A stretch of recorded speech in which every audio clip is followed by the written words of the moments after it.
Então, a minha história começa quando criança, né? Eu sempre fui uma criança ao contrário das outras. Porque já na escola, hoje eu entendo, mas lá, quando menina, não entendia. E aí começo... Mas eu acho que eu vou começar lá com a minha mãe. A minha mãe chega, a minha família chega, eles vêm oriundos da cidade de Carvoeira de Charqueadas para trabalhar nas ilhas, especificamente na Ilha da Pintada, no estaleiro Mabilde naquela época. O estaleiro Mabilde era um polo muito forte e potente e que oferecia uma economia estrondosa para então a chamada hoje Porto Alegre, que ainda não se chamava Porto Alegre.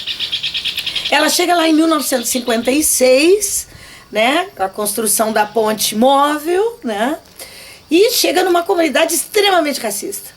Já estávamos em 1956, vocês imaginam, nós vivíamos ainda a questão da ditadura e a questão desse racismo que até hoje, né, a gente está aí na luta, enfim.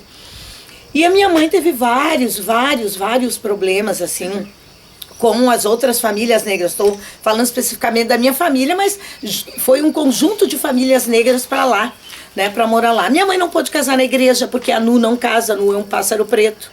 Então não aceitavam que os negros casassem, porque negro não tinha alma, né? Olha o absurdo. E ela também não conseguiu terminar de estudar, né?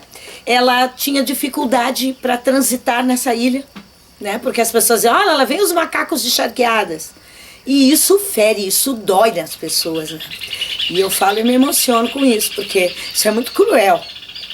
Enfim, o tempo passou, a minha mãe casou, eis que chega eu. O tempo passa, as coisas vão passando, né? A vida é muito dinâmica. E vou para a escola.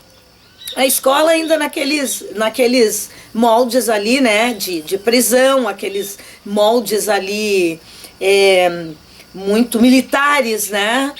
E eu, muito diferente, assim. Começa que tinha era eu, a Rita, o Alexandre, a Elizabeth, eram os únicos negros em toda a escola, né? Porque os outros que chegaram já eram jovens, então foram para trabalhar.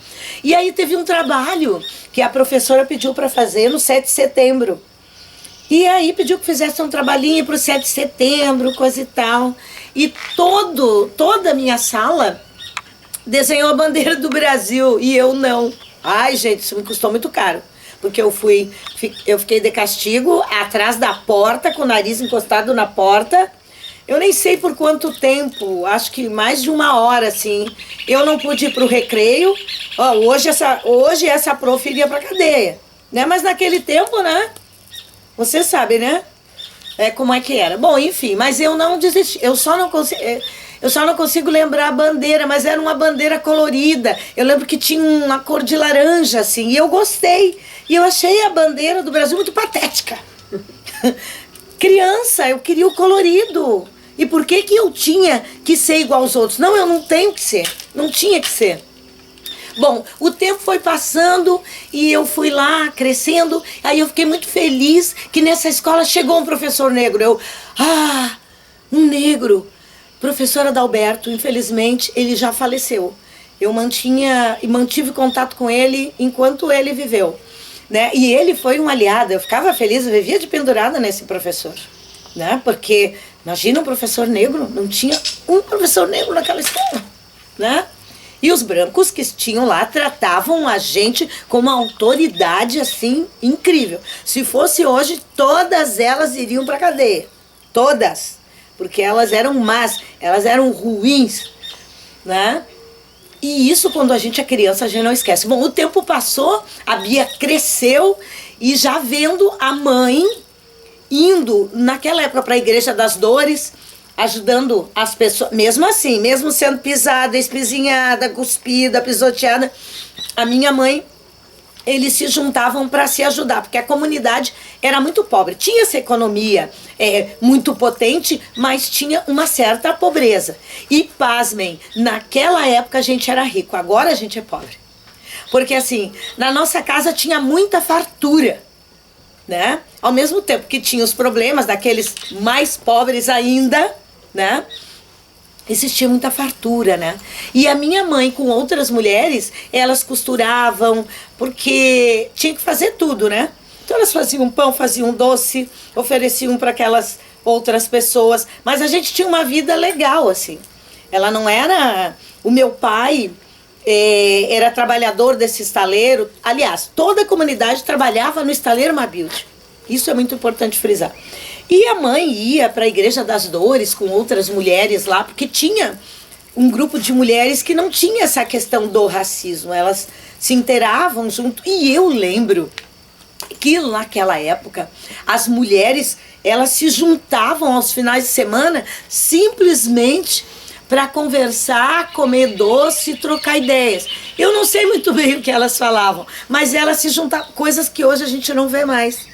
E era um final de semana na casa de cada uma delas. E era uma fartura, muito doce, tudo feito em casa. Olha o detalhe, tudo natural. Queria um doce de batata? Tinha que fazer. Doce de abóbora, doce de melancia, biscoito. Pão era só pão feito em casa, né? Por isso que hoje, até hoje eu não consigo comer pão de padaria. Eu fui criada comendo pão feito em casa. E eu sei fazer pão feito em casa até hoje. Bom, continuamos a história. O tempo foi passando e a minha mãe já tinha uma ascendência para a africanidade, para a ancestralidade. Tanto que ela acabou entrando, onde que ela se encontrou? Na igreja não aceitava ela, porque negro não podia ir para a igreja, porque a nu não reza. Então, tinha uma senhora, ela já faleceu, chamava-se Falecida da Otília. Era uma negra linda, negra preta, preta mesmo, do olho azul. E ela tocava tambor e ela tinha um terreiro. E a minha mãe foi lá, ia lá, né? Mas o que acontecia com a minha mãe? E realmente a minha mãe, ela tinha toda essa questão da tradição, ela é filha de Oxóssi, ela trabalha com a mãe Maria Conga, e ela começou a desenvolver lá, né? Só que, o que acontece? Naquela época, o que acontecia? A minha mãe ia lá na Dona Otília, porque as pessoas que iam na Dona Otília iam escondidas. Não podia, tanto que o tamborzinho era bem pequenininho e ela tocava baixinho. O tambor ali para os guias, os inquisos chegarem, porque era escondido. Lá no fundo não podia, né? Não podia tocar alto, não podia nada e nem... Então, qual foi o lema da minha mãe? A minha mãe ia no terreiro, mas nos domingos nós tínhamos que ir rezar para Nossa Senhora dos Navegantes, que até hoje eu tenho maior respeito por Nossa Senhora dos Navegantes, tanto que acabo sendo filha de Iemanjá. Depois eu faço uma ponta sobre isso. E então a gente ia no Saravá de noite e no sábado e no domingo se ia para igreja. Para a igreja não, para a capela de Nossa Senhora, que era uma capela que tinha, que elas rezavam lá no Mabilde, que é também uma comunidade. Então, até hoje eu sei rezar terço, porque elas se juntavam para rezar terço. E eu rezava. Eu rezava terço ali, blá, blá, blá. Tá, mas eu tinha uma coisa com aquilo, sabe? Mas que coisa é essa, né? Mas sempre, de todos os santos, que me chamava a atenção, Nossa Senhora dos Navegantes e a Joana d'Arc. Olha só quem eu gostava, né? Depois eu fui descobrir quem era Joana d'Arc, né? Enfim, e o tempo foi passando, né, gente? Aquela coisa. Aos 15 anos, e assim, naquela época, se eles ouviam um tambor ou sabiam que tinha uma casa, a polícia chegava, que na época não era uns camburão, parecia aqueles... Era uns camburão horrível, feio. Eles chegavam, botavam o pé na porta e quebravam tudo. Dentro E na Ilha da Pintada, vejam bem as mudanças. Naquela época, existia um cartório e uma delegacia dentro da comunidade da Ilha da Pintada. Naquela época. Hoje não existe mais, mas tinha lá. E o prédio está lá ainda. E aí o tempo foi passando e aquela coisa, né? Reza terço no meio da semana, que elas viviam rezando. Não sei que tanto rezava. Aí, e ao mesmo tempo iam lá pra falecida da Otília, pro tamborzinho lá pra tocar. E eu gostava, eu me sentia bem. E a minha mãe foi fazendo as obrigações dela, tudo escondido. O meu pai, uma pessoa fantástica. Meu pai, gente, tinha uma mão pra benzedura, até porque negro não era atendido no chamado posto de saúde antigo lá, não. Não, a gente adoecia e o que nos curava eram os ungüentos, os chás, né? Que eram feitos. Não vem com essa porque não tem. Só se tu estivesse morrendo para eles te atender. Do contrário, os negros nem iam, porque já sabiam que não ia ser atendido. Então, a gente aprendeu a se curar. Ah, quebrou o dedinho, quebrou o pé, pega uma madeira, pega um torniquete, amarra um pano branco, bota a infusão de ervas que vai curar. E curava. E curava, porque não tinha outro remédio, e curava. Né? Então a gente também foi acostumado com todos esses produtos e essas vivências naturais. Né? E isso vem muito do povo negro mesmo, né? Da sua própria resistência. O tempo foi passando, reza no dia de semana, reza às 6 horas da tarde com terço. A minha mãe foi se preparando para a questão religiosa dela, e aí começou a fazer o chão, hoje a gente chama de chão, né? Um chamo de retiro, e ela foi se preparando. Filha de Oxóssi, trabalhava com a mãe Maria Conga e trabalhava com o Exu do Vento. Tá, tempo passou, as coisas passaram, e aí eu quero trazer algo muito importante. Já tinha enchente naquela época. Eu vivenciei muitas enchentes nesta época. Mas era uma coisa normal. Sabe o que eles faziam? Com a questão do estaleiro, tinham muitos vapores naquela época. Não é esses barcos que tem agora, que só bota o dedo ali, deu, não. Eram vapores, a lenha, tocados, a carvão, era isso, né? Então a gente ia para os vapores e eles faziam.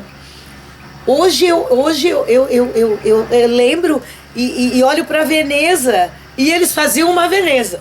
Porque eles pegavam assim, como não era grande, a ilha era pequena, era apenas uma rua, né? Então eles faziam planchadas conectadas nas casas, era muito interessante, era lindo, conectadas assim. Então eram casas palafitas, todas palafitas, tanto quando as mulheres, elas se reuniam, lembra que eu comentei? Elas se reuniam, a gente ficava embaixo da casa brincando, cabia tudo embaixo daquela casa. A gente ficava ali, que era para não ouvir o assunto, né? Deus o livre criança ficar perto quando o adulto tava falando. A minha mãe só fazia assim. Pronto, basta, não precisava falar. Sai, né? E aí, com isso, ficava lindo. Aquela Veneza, sentia um na casa dos outros, só pelas pranchões grossos, assim. Pranchões que eu não vejo mais hoje também. E a gente ia um nas casas dos outros. E eles tinham uma facilidade de fazer aquilo, ficava bonito. Então, a gente sempre conviveu com enchente. O tempo passou, veio, eu fiz 15 anos. O que aconteceu na minha festa de 15 anos? Daí vocês vão demarcando. A questão da escola lá, né? Chegou meus 15 anos, a minha mãe fez um vestido bonito, cor-de-rosa, eu lembro desse vestido até hoje. Porque eu queria muito uma festa. Gente, deu-lhe uma enchente em setembro. Eu faço aniversário 19 de setembro. Olha como setembro é marcante pra mim. A mãe fez docinho, tudo em casa, né? Fez doce de abóbora, fez sagu, fez pudim. Tudo doce de calda, né, gente? Tudo doce de calda. Fez o bolo, né? Fez canudinho e eu ajudei e coisa e tal. Canudinho, assim, a massa, amassando tudo. Tudo isso eu sei fazer até hoje. O pastel já se fazia, mas era tudo feito em casa, passava no rolo, no fogão de lenha, E não tinha geladeira. Pobre não tinha, e negro não tinha geladeira. Quem tinha geladeira era uma pessoa muito rica, aquelas Steingleder, aquelas coisas, pra nós era um ó, né? Mas tudo era mantido, nada estragava. E as bebidas, você sabe como é que a gente gelava? Pegava um saco de alinhagem, que existia muito, agora a gente vê muito pouco, colocava as bebidas dentro do saco e fazia um buraco dentro do rio e colocava dentro do rio. E a bebida ficava extremamente gelada. Não bebida alcoólica, sempre a chamada laranjada. Eu adorava beber laranjada. Bom, enfim, o tempo passa, eu faço 15 anos e aos 15 anos, então, coitada da minha mãe, veio a minha primeira manifestação, assim. E, olha gente, que doideira. E a minha mãe me levou, aí conseguiu. Aí lá, pelos meus 15 anos, já tinha melhorado um pouquinho, já tinha saído um pouco daquela coisa, né? E a minha mãe levou no médico, eu nunca vou me esquecer, naquela época, o médico disse que eu estava louca. Que eu tinha, era loucura, e ele receitou Vezel-1. Foi uma menina de 15 anos. Não, até quer dizer pra vocês que houve uma inversão, porque agora os adolescentes estão tomando remédio de tarja preta, quer dizer, mas naquela época já existia. Aí, a minha mãe, qual era o dilema da minha mãe? Reza com terço, vai no terreiro, né? Recebe o caboclo, recebe a preta velha. E eu enxergava uma mulher e ninguém me entendia. Aí já tinha melhorado a questão das ilhas, já não estavam mais como estava antes. Eu dizia, mãe, essa mulher, ela quer falar comigo. É uma mulher alta, assim, a mãe disse, não, você é da tua mente. A minha mãe, na verdade, ela estava sabendo o que estava acontecendo comigo. O medo dela é que eu passasse por tudo que ela passou. Da polícia chegar, botar o pé no terreiro, botar elas tudo na parede e cacetear ali mesmo. Que estão fazendo bruxaria e as bruxas, como eles chamavam, né? Estão fazendo feitiçaria aí. E a minha mãe relutou. Nesse meio tempo já tinha... A falecida da Otília ainda existia, mas aí ela conseguiu aprontar alguns filhos e um desses filhos era Teresa de Ogum. E essa mãe Teresa de Ogum, o pai Ogum dela, ele fazia operações pelo espaço, tudo escondido. Tudo escondido. Quer dizer, o pessoal rezava, ia na igreja, ia no médico, mas daí quando a coisa apertava, achavam lá as bruxas para melhorar, porque sabiam que as bruxas iam resolver. Aí a minha mãe relutou, e a falecida da Teresa, nunca vou esquecer, era um espaço como esse, assim, bem pequeno. Então, aqui, assim, era menor que esse até, aqui. Então, ela atendia num pedacinho assim, e o povo ficava ali nos banquinhos, tudo de madeira, esperando numa areazinha pequena. E a minha mãe resolveu me levar. E aí, essa dona Teresa trabalhava com o Bará. E ela atendia à tarde, porque daí, já como mudou as questões lá, à tarde a polícia não ia. Então ficava todo mundo quietinho, entrava quietinho ali e ela atendia. Olha que absurdo, né, gente? Isso é um horror, isso é um absurdo. E aí chegou a minha vez. Aí eu olho, o Bará tá sentado assim. Coisa de guria, né? Eu disse assim, eu tô tomando esse monte de remédio, não melhorei. Agora eu vim aqui, será que vai resolver? Aí o Bará olhou pra mim e fez uma estrela no chão. Eu nunca vou me esquecer, gente. E aí eu disse assim, meu Deus.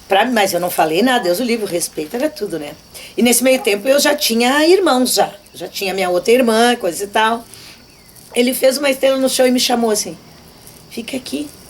Eu disse, meu Deus, se o remédio não me melhorou, essa estrela vai melhorar. Pronto, eu devia ter fechado a boca, porque ali foi a minha primeira incorporação. Então eu tenho a minha mãe Iemanjá desde os meus 15 anos. Então é por isso que a minha fé até hoje é inabalável.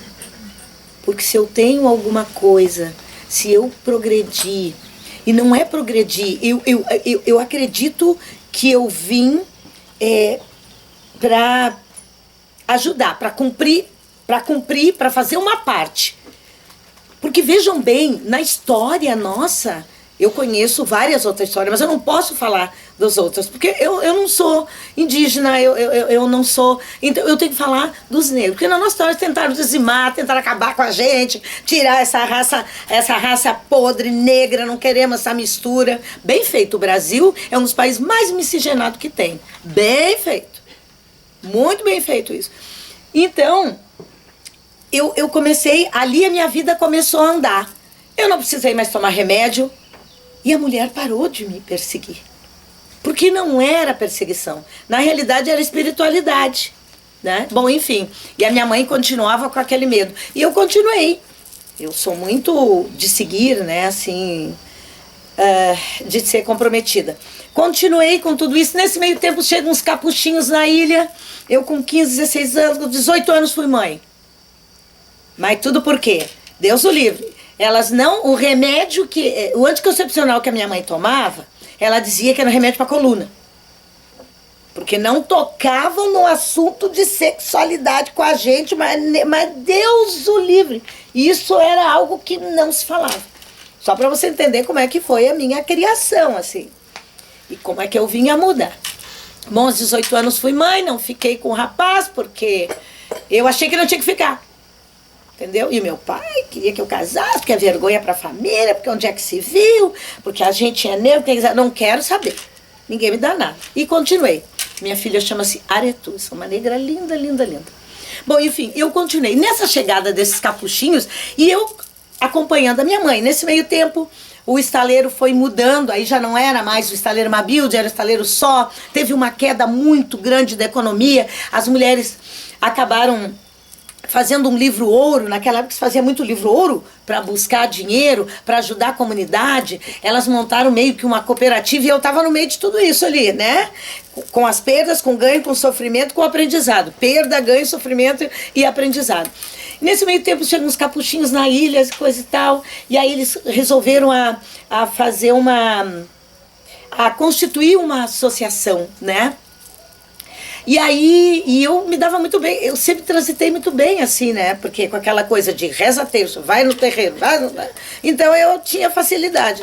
E aí os capuchinhos muito receptivos, mas tu é uma nega poderosa, mas poder não tem poder nenhum. Eu só acompanho a minha mãe, e vou pra lá e vou pra cá, e não gosto de injustiça, porque eu fui muito injustiçada. Então, ao ver essas injustiças, a pessoa, eu não aguentava, eu ia pra cima, sabe? Eu nem sabia direito, eu nem entendia, não, mas eu ia pra cima, eu ia pra defesa, né? Eu disse, não, vamos montar a associação. Isso foi antes de 89, foi. E daí nós queremos que tu entre, né? Eles foram lá na minha casa me procurar. Digo, mas eu? Digo, não, mas imagina, você acha que esses brancos vão votar numa negra para uma associação? Não vão, vocês estão muito enganados. Não, porque até então a gente já tinha feito toda uma luta, aí a ilha já havia crescido mais um pouco, né?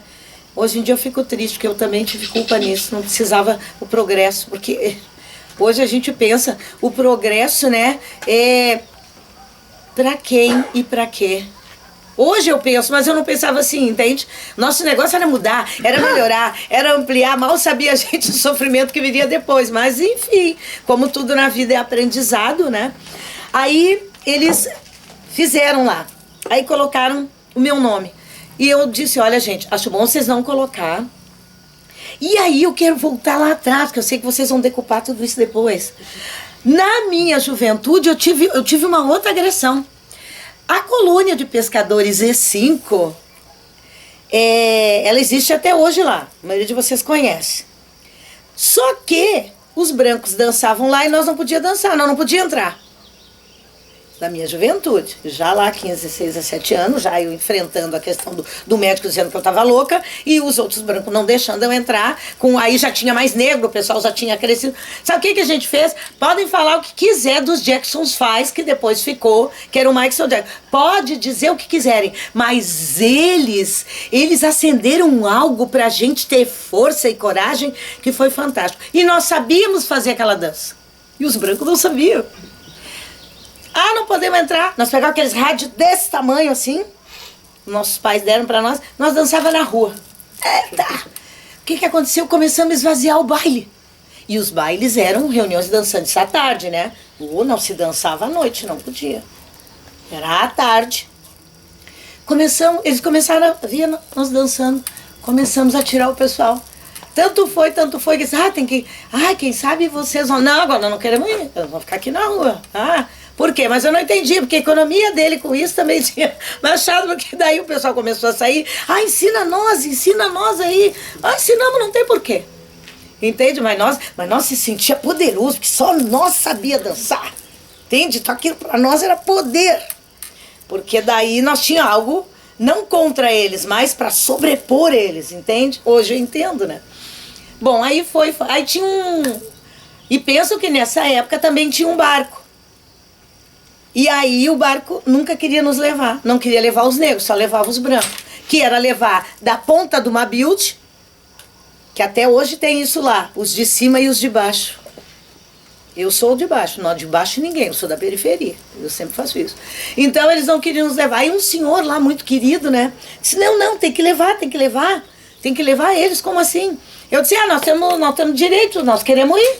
Nós vamos ir, os outros vão de barco e nós temos que ir a pé. Aí começaram a nos levar, mas tudo a gente tinha que... Então, desde a juventude, desde criança, sempre ali. Bom, voltamos para a associação. Surpresa!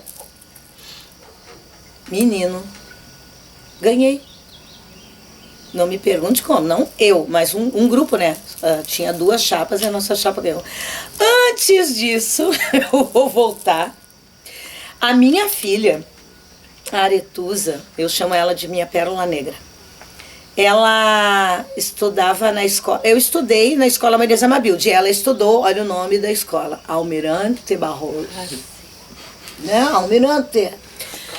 Tá, e ela estudando lá. E aí, nesse meio tempo, a minha filha foi convidada para participar do Festival do Negro na cidade de... Que eles fazem a festa dos negros lá, meu Deus. Aí eu vou lembrar, porque é muita coisa para lembrar. Enfim, e aí eles convidaram ela para participar desse desfile lá, né? E eu disse, mas eu vou levar ela. Eu vou levar. Resumo, a minha filha acabou sendo eleita Musa Negra do Estado do Rio Grande do Sul. Não tenho como comprovar isso só indo lá nesta cidade, porque os jornais que eu tinha, tudo que eu guardei, a enchente levou. E aí era pela primeira vez, estava aparecendo as negras fazendo as tranças. E eu arrumei ela para ir, era um desfile, né? Aluguei vestido, tudo, para minha filha. Quando eu vejo, a filha foi para a escola, voltou chorando para casa. O que foi? Não, estão me chamando de medusa. gente, não deu outras. Porque naquela época não tinha celular, não tinha nada. Então ligaram pro meu trabalho lá, não tinha nem orelhão, era aquele que tu levantava. Fui para casa, peguei o jornal, peguei tudo. Gente, eu nem pedi licença. A diretora, ela existe, ela tá lá na ilha, ela pode contar isso para vocês. Entrei no colégio, a senhora não pode, eu posso sim. Se fosse teu filho, faria a mesma coisa. Entrei na sala da prof. Quem a senhora pensa que é? Bem assim, gente, já fui. Claro, eu não devia ter filho, mas era minha filha, tu entende? Levei o jornal. Vocês estão vendo isso aqui? Quem vocês pensam que são? Quem de vocês tem capacidade de chegar onde a minha filha chegou? E a senhora deixar isso acontecer, eu vou denunciar vocês pro movimento negro. Aí eu já estava sabendo de algumas coisas, né? Que tu vai aprendendo. Vou denunciar vocês pro movimento negro, que vocês fizeram com a minha filha. Ela não quer voltar a estudar. E a senhora vai ter que dar um jeito nisso. Porque isso não vai ficar assim. Não vai. Eu vou remover céus e terras. Vou no inferno. Mas vocês vão pagar caro o que vocês fizeram pra minha filha. E olha, era todo mundo na minha volta. Aí chamaram a diretora, não, a senhora se acalme, nós vamos pedir desculpa. Eu digo, acho bom, não é só desculpa, toda essa sala aqui, e as crianças assim pra mim.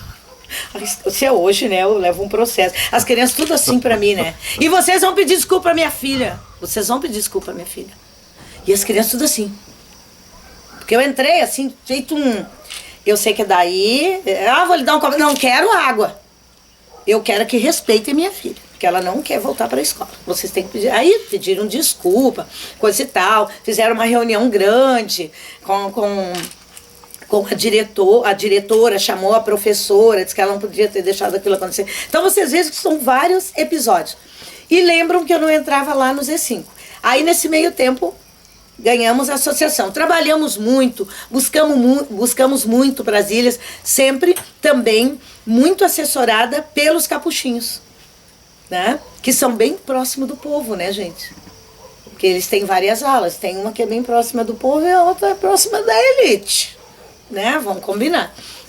Bom, enfim, aí a ilha foi andando, né? O progresso foi chegando e a gente trabalhando. Eis que surge o meu querido Olívio Dutra, 1989, e traz o orçamento participativo. Olívio, amo demais. E pá, entramos para lá. Não conhecer o que é isso, precisa aprender, né? Fomos pro OP, mas aí tinha um problema. Como as ilhas ainda eram muito pequenininhas, muito tudo, né? Aí outras pessoas começaram a participar, a gente começou aí, mas nós nós não tínhamos como demandar nada naquela época. Mas o que Olívio faz? Vocês lembram das enchentes que eu falo que tem desde 1956, né? As enchentes sempre aconteceram. Mas daí tinha uma rua lá que a gente chamava de aterro. E nós já tínhamos colocado, nossa associação, já tínhamos colocado vários documentos, né, para esses racistas, machistas, esses tudo. E nada deles resolver. Chega o Olívio e nós conseguimos levar ele na ilha. Olha só, mãe Bia já fazendo coisa. Conseguimos pegar uma diretoria, porque ninguém faz nada sozinho. Eu aprendi muito com aquela galera. E a outra galera toda era branca, gente. Mas era um povo, sabe? Aí, conseguimos. Ele disse, olha, vou fazer um acordo com vocês aqui no fio do bigode. Vocês não vão nadar mais. E dito e feito. O asfalto que nós temos e a avenida que nós temos, quem fez foi o Olívio Dutra. Ele respondeu por isso depois. Mas ele fez bem assim, fio do bigode, e disse, pode deixar, vocês não vão sofrer mais, companheiros, não é justo isso, e porque vocês têm direitos, não é? Então vamos lá. E ele fez. A partir dali para nós, bah, né? Aí depois eu saí e vou te dizer assim, eu saí da associação, porque também te inspirava o tempo, e a associação seguiu um pouco mais, né? Porque tu sabe que para te estar numa associação, tu tem que ir pra frente, tu tem que fazer, tu tem que te doar, tu deixa a família, tu deixa todo mundo. E lá nas ilhas sempre foi assim, a gente sempre tem que estar no embate. O tempo foi passando, fomos aprendendo o OP, aí eu volto lá atrás. Minha filha daí já tá com 20 e poucos anos. Lembro que eu não entrava no Z5, aí vem a Terezinha Carvalho e diz assim, olha, tô com um grupo de mulheres trabalhando uma questão do arte escama. Vocês prestem bem atenção o que é, como a linha da vida ela se desenha. Sabe? Quando a gente vem predestinado. Aí ela foi lá, me dou muito bem com a Terezinha até hoje, a Terezinha existe, pode contar isso pra vocês. Aí ela disse assim, nós estamos aqui com um grupo de mulheres, olha, nós estamos trabalhando o arte escama, para trabalhar a questão do artesanato, porque as escamas vão fora e a gente pode transformar isso em economia. Isso é maravilhoso. E a gente vai fazer um desfile. Terezinha, o que tu quer? Não, quero que tu coloque a aretusa. Ô, Terezinha, aquele monte de loira lá, aí tu quer botar aretusa, tu sabe? Essa ilha é extremamente racista, por mais que a gente tenha feito, por mais que a gente tenha ajudado, é extremamente racista. Aí tu vai botar minha filha lá, eu não, né? Não, tá. Aí não entrou no primeiro. No segundo, aí teve o primeiro desfile, nada. Aí ela não quis ir. Eu digo, filha, quem sabe tu vai? Não, não vou, mas não. Até então ela já tinha o grupinho dela, coisa e tal. Eis que passou 2 anos, vem a Terezinha de novo. Eu disse, não, Aretuza, agora tu vai. Isso é impossível, isso é um chamado. Aí eu olhei pra Terezinha, tá, Terezinha, quem são os jurados? Porque não adianta ser a panelinha branca da ilha. Porque sempre, não, dessa vez a gente mudou.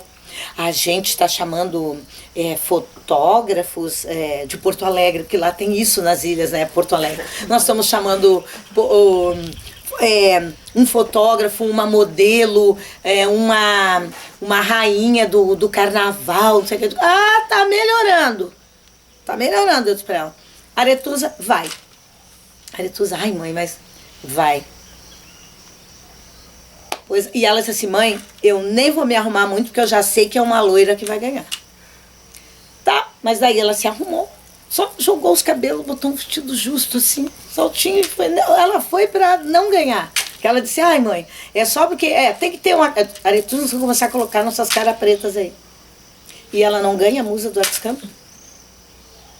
Então, aquele lugar que não deixava eu entrar lá na minha infância, né? Começa as festividades culturais, e por isso também a ligação com a cultura. Aí depois teve um outro, aí eu comecei a colocar ela, botar as caras pretas.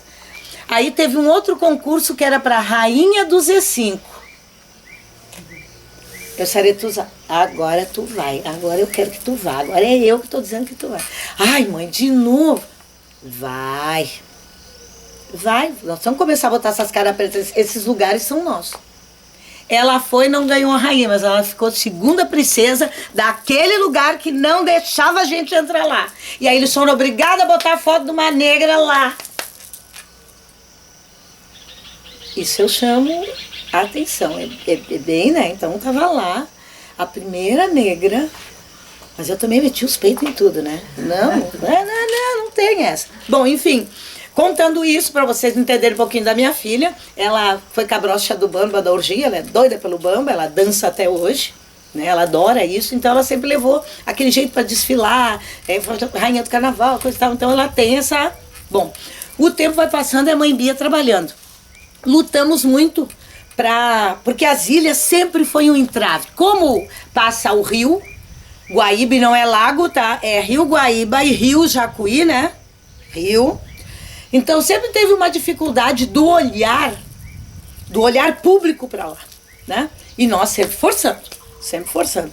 Vem o orçamento participativo, nós acabamos ficando uma região junto com o Humaitá Navegante, sem nenhum problema. Mas naquela época, o que a gente conseguia demandar? A gente conseguia demandar somente assistência social e saúde. E aí nós trocávamos. Nós votávamos habitação, porque o Humaitá Navegantes precisava muito. Nós votávamos com eles a habitação e eles votavam assistência social e saúde para nós, que era a única coisa que nós podíamos votar. Então nós éramos bons negociadores, né? E a mãe Bia estava lá, junto com as demais pessoas.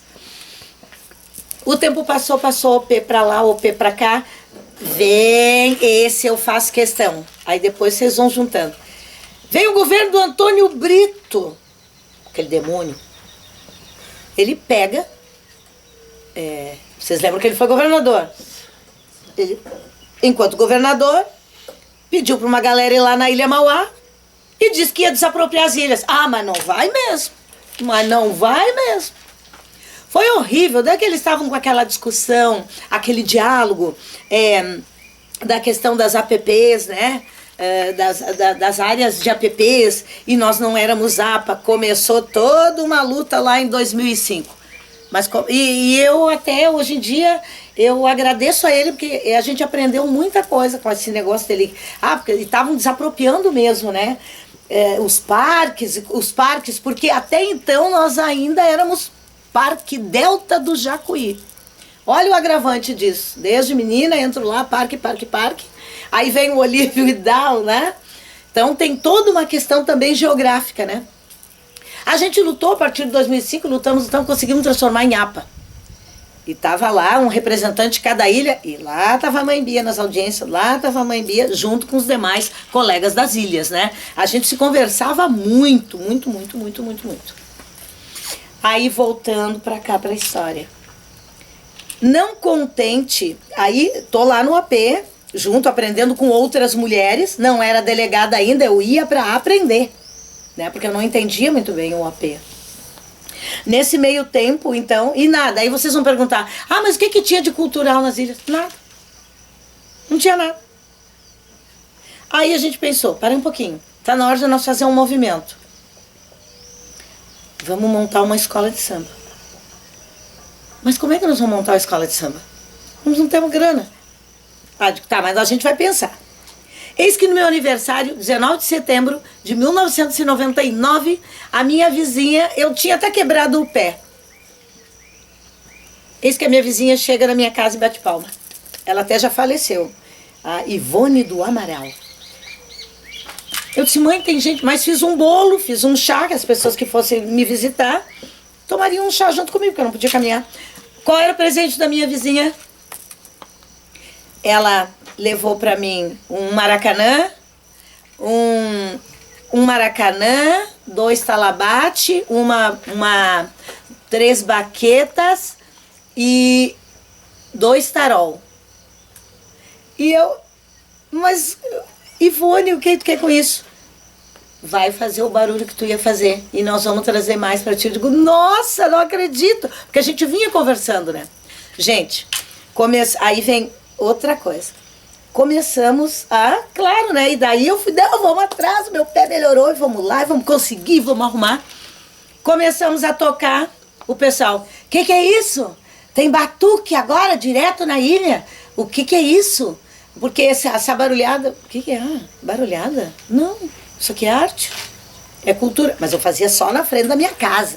Ó, tô na frente da minha casa, na frente da minha casa eu faço o que eu quero. E o pessoal incomodando. Inclusive tem um filho de um vizinho meu, branco, ele bem assim. Eu tenho uma coisa para te dizer, eu digo, diga. Eu estou me formando em direito e a minha primeira ação vai ser terminar com a sua tua baderna. Eu olhei para a cara dele e disse assim, tô pagando para ver. Move uma ação contra mim. Move, não tem problema, tô esperando. Mas te forma rápido e move rápido. Porque eu já vou começar a me mexer de agora. Passou. Eu disse, gente, isso aqui que nós vamos fazer? Nós vamos chamar o povo para as oficinas. Daí eu pedia para as gurias, que já estavam lá dentro do AP, para conseguir oficinas, alguma coisa pra gente. Começamos a fazer oficina com o próprio pessoal de dentro, que é a minha família.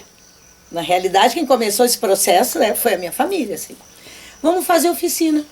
Essa gente não sabe o que é batuque. Batuque é criar som. Isso é muito rico. E começamos, e o pessoal começou a ir. Começou a ir para a batucada. Aí, fizemos o nosso primeiro desfile. Ai, gente. Desfile, sim, né? Porque daí, nesse meio tempo, surgiu uma outra escola, a União da Ilha. E eu fazia parte, fiz parte dessa escola. Ela até surgiu, a documentação dela, primeiro que a nossa. Mas ela não resistiu muito, né? E era bem legal, assim. E ali eu aprendi muito. Aí a gente seguiu. Aí nesse meio tempo, a gente queria desfilar e dizia, lá vem essa gente tocando com essa barulhada. E para a parte dos de cima, tinha muito advogado, pessoal que é professor que era para dar o exemplo. Aí a educação é algo que ela é transformadora. Ah, porque aí a gente podia só até a rádio. Eu disse, mas isso tem que acabar. Vamos fazer mais oficina. Não vamos chamar só criançada agora, vamos chamar o adulto que tiver vontade, quiser aprender. Resumindo para vocês, hoje tem 3 blocos na Ilha da Pintada e 2 escolas de samba, tá? Aí todo mundo quer batucar, todo mundo quer carnaval agora. Ou carnaval vai ter festa, até mesmo agora na enchente. Ô Bia, fazer carnaval, vamos, de um jeito ou outro nós vamos fazer. Todo mundo gostou agora. Quer dizer, quando tu oferece para as pessoas, porque tem várias formas de lutar, né? Tem momentos que tu tem que guerrear mesmo, né? Tu tem que pegar. Mas tem outros instrumentos que a gente pode usar, né? Porque o não conhecer e o medo, porque essas pessoas são criadas no medo. Olha, negro é coisa ruim, negro só faz barulho, negro é feiticeiro, negro não presta, negro, se tiver negro perto de ti, tu tira. Então as pessoas cresceram com isso. A cultura dela. Então, o nosso papel é mostrar diferente. Não é assim. Não é o que te ensinaram, é o que eu estou te dizendo por ser negra. É assim e assim. Então, esse também é o nosso papel, né? Bom, em resumo, cresceu, a escola de samba hoje, ela é reconhecida, já nunca quis passar para o lado de cá, já desfilamos aqui, mas nos Interá, na Liespa e nessas outras não. A nossa escola de samba ela é uma escola de samba comunitária, devidamente registrada, mas é um outro papel, é um outro formato, sabe? É uma outra coisa que nós queremos. Bom, vamos voltar. Estudo, a Bia, né, foi metendo os peitos e foi fazendo. Junto com outras pessoas que me ensinaram muito. E essas redes, elas vão crescendo. Tu vai aqui, vai ali, vai aqui. A escola de samba constituída, vocês vão perguntar, e o terreiro, mãe Bia? Pois então, eu não pensava em ter casa de religião. Nunca pensei. Como eu fiquei curada, como se diz, né? Mas não tem nada a ver com cura, né? É que eu já tinha espiritualidade. Eu pensei o quê? Eu vou seguir, né? Na minha tradição, na minha fé, porque daí eu me encontrei. Daí eu deixei o rosário de mão, respeito o rosário, mas eu não rezo mais. Né? Assim, eu faço preces, né? Me encontrei. Aí eu fiquei assim, eu vou me preparar dentro da religião, vou fazer todas as etapas, que eu sou assim, se não vai terminar, não começa. Esse negócio de parar no meio não dá. Claro, a gente para no meio por algumas questões, mas a gente tem que retornar, né? Mas nunca pensei em ter casa. fazia lá meu atendimento com as pessoas, porque a minha mãe é benzedeira. E o meu pai também benzia muito bem, como eu expliquei lá. Aí eu disse, bom, tá. Vou primeiro. Sempre trabalhei, gente, sempre trabalhei. Né? Sempre trabalhei nas fábricas, que era o que tinha antigamente. Depois eu trabalhei no comércio, depois eu fui faxineira, depois eu trabalhei em escritório, eu trabalhei na Contravipa. Eu experimentei de tudo. Tudo que era bom, porque todo trabalho é nobre. Todo bom. Aí, o que aconteceu? Eu sempre morei lá nas ilhas, né? O que aconteceu é que de vez em quando eu via aquilo assim. Ô, de casa. Oi, tudo bem? Eu vim aqui ver se a senhora não benze a minha filha. Olha, eu não benzo. Quem benze é a minha mãe. Não, mas é que não é só minha filha, eu também queria falar com a senhora. Tá, minha filha, pode entrar. Vamos conversar. E ali eu já via que tinha que fazer um trabalho. Aí eu dizia, olha, eu vou fazer isso pra senhora, mas sugiro que a senhora procure uma casa, porque, eu sempre trabalhei muito, gente, e o comércio me desgastou muito. E eu era uma boa vendedora, eu vendia pra caramba. Mas era no tempo que a gente ficava de pé lá das 7 da manhã até as 9 da noite, ganhei vários prêmios, ficou tudo embaixo d'água, ai meu Deus. Enfim, e aí eu fazia, e aquilo foi aumentando, né? Sabe aquela coisa assim? Quem conta um ponto aumenta quem conta um conto aumenta um ponto, mas esse ponto foi aumentado para o bem. Só que eu não sabia que isso estava se formatando para mim. Então eu atendia onde? Na minha sala, né? Na minha sala ali. Tinha um cantinho ali com o meu congá, com os meus sagrados, né? E aquilo foi aumentando. Aí eu tive que tirar minha filha do quarto, porque já não estava dando mais. Tinha muito trabalho ali. Não dava, como é que as pessoas chegavam na minha sala, estava cheio de trabalho. Aí passei minha filha pro meu quarto, que eu sempre fui mãe solo, assim, né? Hoje em dia eu tô casada, mas eu sempre fui mãe solo, porque eu sou muito danada, né? Ninguém me segura. E comecei a atender no quarto. Daqui a pouco veio um, daqui a pouco veio o outro. Tem uma menina que ela tá assim, até hoje. Essa foi uma das aprovações que eu tive enquanto pessoa na minha vida.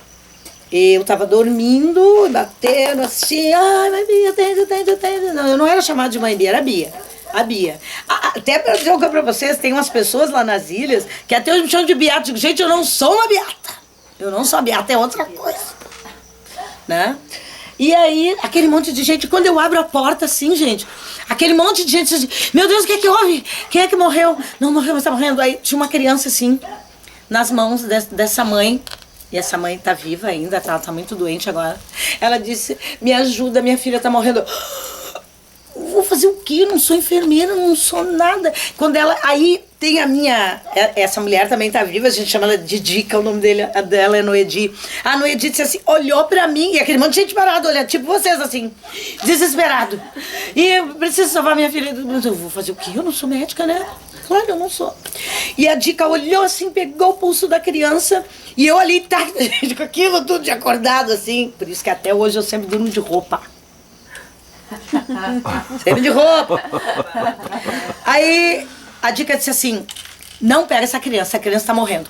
Quando ela não disse, não pega essa criança, a mulher jogou a criança no meu colo. E eu não vi mais nada. E essa menina tá aí até hoje, ela foi mãe, ela tem um menino que se chama Enzo, e ela é filha de Iemanjá. E é minha filha. Até hoje. Então, pra mim, foi uma prova, tu entendeu? Porque, veja, claro, também não era a hora dela partir, porque todos nós temos a nossa hora. Não adianta, né? Todo mundo vai embora. Mas, aquele momento talvez fosse pra mim passar por alguma aprovação e ter mais certeza ainda, né? No caminho que eu escolhi e quem era meu dono realmente, minha dona, né? E foi lindo. Foi lindo. Mas eu fiquei bem mal depois que eu acordei. Mas a criança estava bem. Né? E até hoje ela tá com a gente, assim. Então são coisas. E aí isso foi se propagando. E daí nasce a casa da mãe Bia. Mas a casa da mãe Bia primeiro ficou na sala, ficou no quarto da minha filha, daí já abri outra peça na outra casa. E aí nesse meio tempo eu já tinha filhos. É uma coisa... É sem explicação, assim. Não tem uma explicação lógica, sabe? E tu vai te envolvendo, porque primeiro, tu faz um juramento. Tu não pode te negar a dar acolhida e atender quem quer que seja que chegue na tua porta. Se precisar de abrigo, tu tem que acolher, tu tem que... Acho que, aliás, né, não precisava ser o povo de matriz africana, né? Eu acho que qualquer pessoa deveria fazer isso. Bem que hoje em dia é meio complicado, né? Às vezes tu bota dentro de casa e... Bom, mas enfim, é outra história. A gente sabe, né? Mudou muito, né, gente? Mudou muito. Mas aí, assim, aí essa menina, eu já tive que deixar ela ali. Essa criança, eu fui cuidando. Um passo, então ela... ia lá, tomava o passe, coisa e tal. Aí depois veio uma sobrinha dela, uma tia dela, e aí, tu sabe, aí vai propaganda. Olha, eu tive um problema, eu fui lá e falei com a Bia. A outra, não, eu fui lá e falei com a... E aí tu vai indo comigo. Ai, do céu, mas eu não tenho condições. É isso eu, né? Com os meus... Mas, meu Deus, eu não tenho como fazer. Como assim? Não tenho condições. E a mãe já sempre deixava dito pra mim. É comigo, tu é só um instrumento. E realmente, eu sou só um instrumento, não sou ninguém. Eu sofro os intempéries, adoeço como todo mundo, entende? Então, mas até eu entender isso foi muito assim. E aquele monte de gente chegando, eu, meu Deus. Porque daí tem uma questão que é com a minha mãe, mas tem uma questão material. Que tu tem que acomodar essas pessoas, tu tem que arrumar cadeira para essas pessoas, tu tem que as pessoas vão ali para se sentir bem. Então elas têm que saírem dali bem, tu tem que... E tudo foi acontecendo, não me pergunta como, mas foi acontecendo. A gente construiu a primeira casa com a ajuda dessas primeiras pessoas que a mãe Emanjá ajudou de uma forma ou de outra. E sempre tinha gente na minha casa, ou porque tinha se separado do marido, ou porque tinha que fazer tratamento em Porto Alegre, né, aqui na cidade, vindo do interior, mas que diziam que a minha mãe benzia, aí iam lá para minha mãe benzer, aí não tinham onde ficar, aí ficavam na nossa casa, é um quilombo, né, onde a gente vai recebendo todos e vai ali fazendo o que pode como dá. Sempre, e sem dinheiro, sem riqueza, sem nada, com muito amor e com muita acolhida, né, e buscando, eu sempre sou muito de buscar. E isso foi crescendo. Assim a gente construiu a primeira casa, já estamos na segunda casa que se construiu, né? E na questão religiosa, hoje 60 filhos, eu paro e penso, meu Deus, sabe? Ai, meu pai Oxalá, cuida de mim, meu pai Oxalá, ai, meu Deus do céu. Não é fácil, porque as pessoas entendem, porque toda a gente ser uma mãe de santo, uma dirigente espiritual, que a gente é um ser... Não, a gente não é nada, entendeu? Isso pesa. Ai, a mãe Bia... Não, gente, não, eu sempre digo, não, eu sou a Bia. Quem faz alguma coisa são os meus ancestrais. Mas daí comecei a me dar conta que eu vim para isso, entende? Mas tu leva tempo. Saindo da questão religiosa, vamos indo para a questão... E aí, nesse meio tempo, tu começa a atender gente grande. Tu começa a atender advogado, que não gosta de saravá, mas vai lá pra mãe de santo ajudar no processo, né? Entende? Aí tu começa a ajudar médicos, aí tu começa a fazer uma interação com o ESF, né? Estratégia de saúde da família, né? Que começa a ver, assim, que, olha, nós viemos aqui falar contigo, porque, assim, fomos atender uma pessoa hoje e se botou na gente com uma força descomunal. Como assim? Mas isso aí vocês...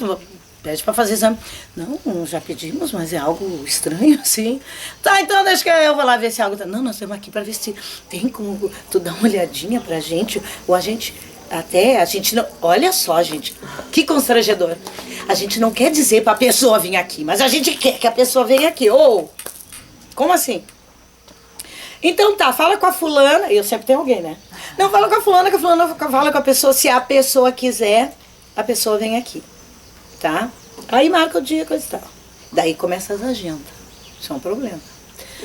Aí a outra pessoa que eu pedi, fala com a fulana assim lá discretamente, que a enfermeira não quer que seja, nem o enfermeiro, o chefe. Tá. A pessoa foi lá e melhorou. Segue fazendo o tratamento, mas não tem mais. A pessoa, na realidade, tinha outra coisa, né? E com os remédios não ia adiantar mesmo. Então também houve essa grande interlocução assim, com a estratégia de saúde da família, da gente estar indicando chás, benzeduras, porque às vezes não é pro médico, coitado dos médicos, né? que eles conhecem bem a parte da ciência, mas eles, e eu não culpo eles não conseguem entender que o ser humano é um todo, o ser humano é uma caixinha, né? É uma caixinha para o diabetes, é uma caixinha para o nervosismo, é uma caixinha para o coluna, é uma caixinha, esse é o nosso corpo. Mas nós somos inteiros, é o cosmo inteiro, né? Mas eu não culpo eles, eu vejo pelos dois lados. E penso que a ciência e a espiritualidade, se andassem mais juntas, nós teríamos muito mais sucesso. Entende? Porque às vezes não precisa tu dar um diazepam para a pessoa. Tu indica ela lá para uma horta como aqui, para tomar um chá natural, que não vai desenvolver outras doenças nessa pessoa. Porque, no geral, o que a gente vê com as medicações, vamos ser sinceros, né? Os laboratórios, se me ouvirem, me desculpe, né? Tu toma remédio para uma coisa e estraga a outra, né? Vão combinar. E os chás, geralmente, não fazem isso. A natureza não faz isso com o corpo da gente. Bom, enfim. E isso foi crescendo e é isso. Hoje em dia, na casa, a gente tem desde o gari até o advogado. Sabe? Então, e tá ali a mãe Bia, pequenininha, ali, com toda essa gente, conversando, dialogando e aprendendo. Estou sempre aprendendo com eles. Quando vou para o outro lado, da questão das redes que eu falo, e de estar assim envolvida, né, muito aprendizado, o OP foi uma escola para mim, e muita coisa. Aí chegava assim as questões nas ilhas, o pessoal assim, não, chama a Bia lá, porque a Bia é a que vai enfrentar. Então eles viam em mim aquela mulher que ia lá e que ia falar, e fala mesmo, dá um público para mim, eu digo, eu não quero saber. Porque eu não tenho o umbigo preso com ninguém. O meu papel enquanto cidadã, enquanto mulher, né, é defender sim as chamadas minorias. Porque é de lá que eu vim, entendeu? E aí, então, se criou essa coisa. E aí a questão muito do ajudar, do acolher, não assistencialismo, mas de fazer oficinas na comunidade, oficinas de direitos humanos, oficina com psicólogos, para que as pessoas fossem entendendo o que é e como é. E eu sem saber, mas eu queria que, né, ali eu aprendo junto, né? Vai chamando, vai falando, vai aprendendo e vai se envolvendo. Aí tu vai conhecendo pessoas. Mas, tu tem um potencial. Não tem potencial nenhum. Eu sou assim. Sabe? E tu vai conversando e vai conhecendo. Aí comecei a ser chamada para conversar com alunos da URGS, da Unicinos, ai meu Deus, da PUC. E o meu Deus do céu. Tem a prof. Cláudia, muito, muito, muito querida, o professor Eron também. Me colocaram assim, numa saia justa, eles fizeram, mas que foi bom para mim, viu? Porque eu não fui para faculdade, tá, gente? A minha faculdade é da vida. Da vida. Aqui eu tô aprendendo com vocês. E aí eles disseram assim, nós vamos fazer uma oficina de saberes. E oficina de saberes? Aí, isso. Aí eu, assim, tá, mas como é que é? Não, mãe Bia, nós vamos aqui, a senhora vai falar do seu jeito, que a senhora sabe, que a senhora faz, mas é o que vocês estão fazendo aqui comigo agora. Mas só que assim, mãe Bia, são 65 alunos. Como assim? Eles estão na faculdade, criatura, como é que eu vou fazer? 65 alunos no auditório, eu não sou prof. Mãe Bia, faz o seu jeito, a senhora vai fazer. E aí, eu fui procurar os amigos. E tem uma mulher que é muito importante na minha vida. Ela chama-se Elisiane Chan. Uma loira, do olho verde, querida, e que é minha irmã. Então também eu transitei por esses movimentos também. Ela é do movimento MMC, do MMC, das mulheres, Movimento de Mulheres Camponesas. Então eu transitei por lá também. Dei uma transitadinha pouco no MST, um pouquinho de cada um, assim, vai aprender, né? Porque eu não fui para a faculdade, eu tinha que saber o que era isso, o que estavam dizendo.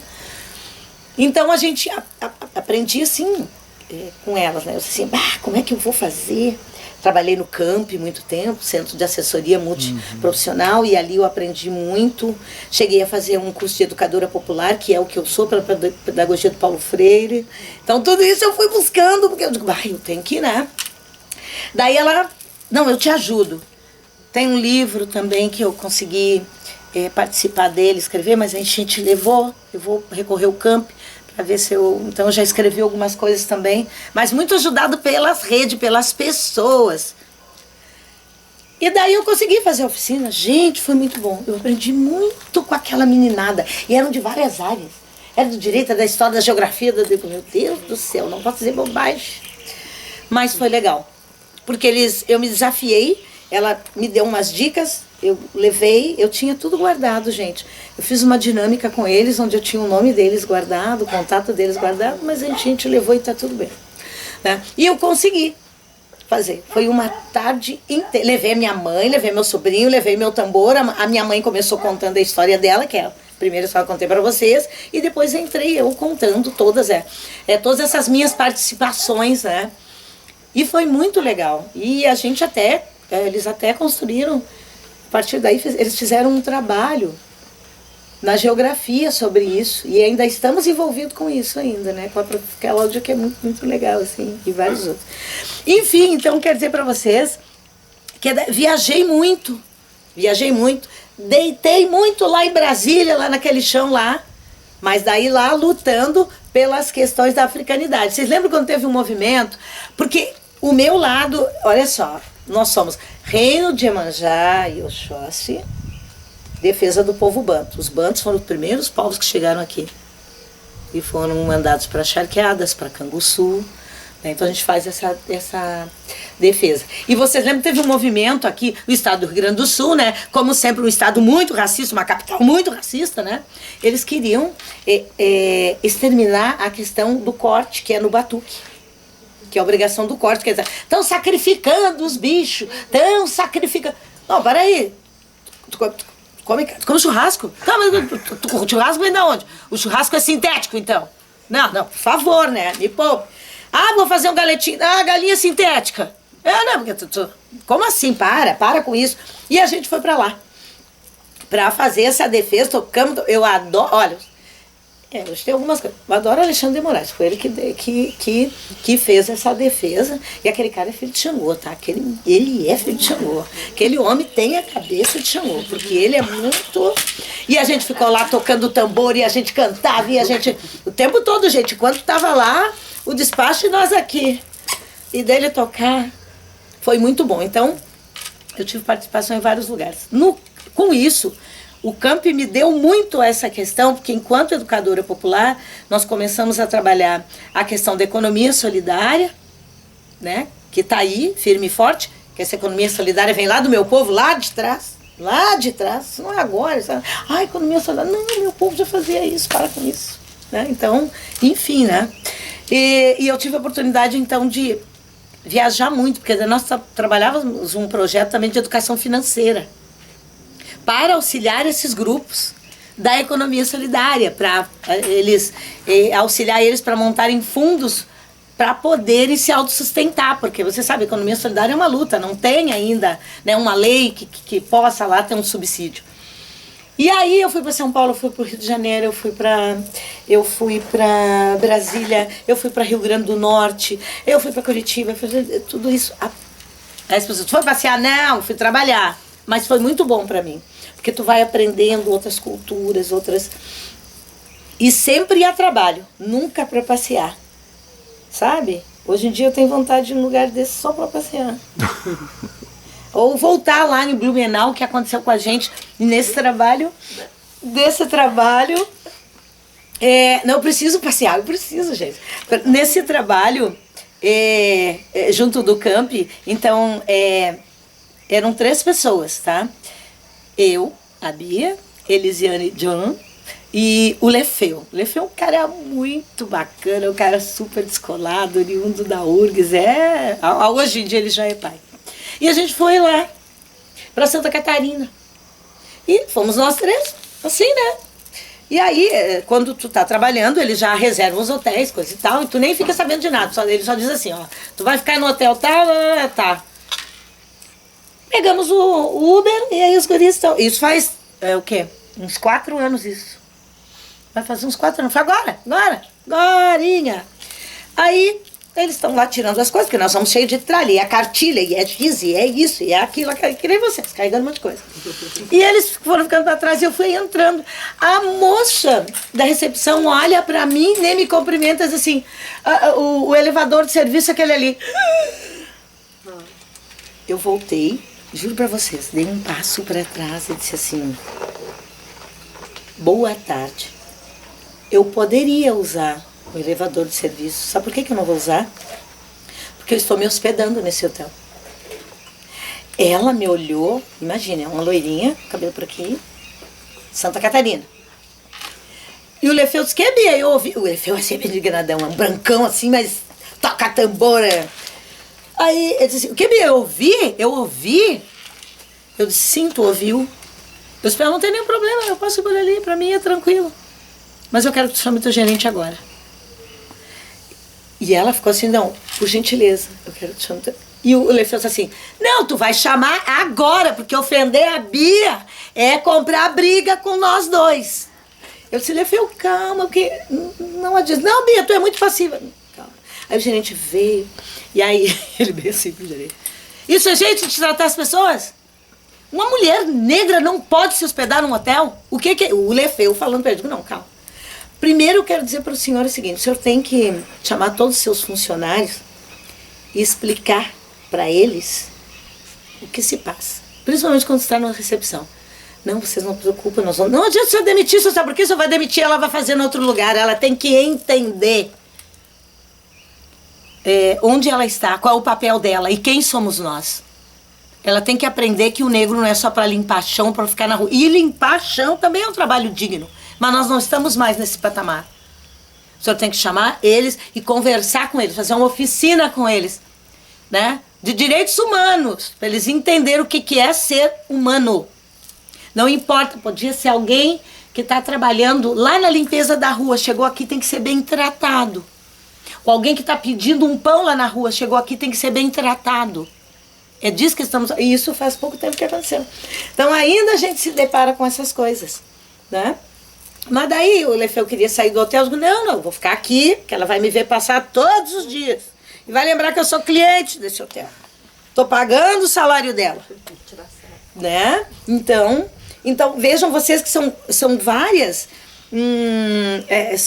são várias coisas, assim, que ainda continuam acontecendo na minha vida de lá quando eu era criança. Que não era para estar acontecendo mais. E aí eu vou adentrando, por exemplo, as audiências, né? Indo para esse campo mais de esquerda, né? Que me fascina muito, né? Me fascina bastante. Um pouco agora, um pouco desiludida, mas assim, ainda muito firme e convicta, né? No meu papel de cidadã, de mulher negra. A gente começou, então, essa luta lá, né? As ilhas continuam em luta ainda, né?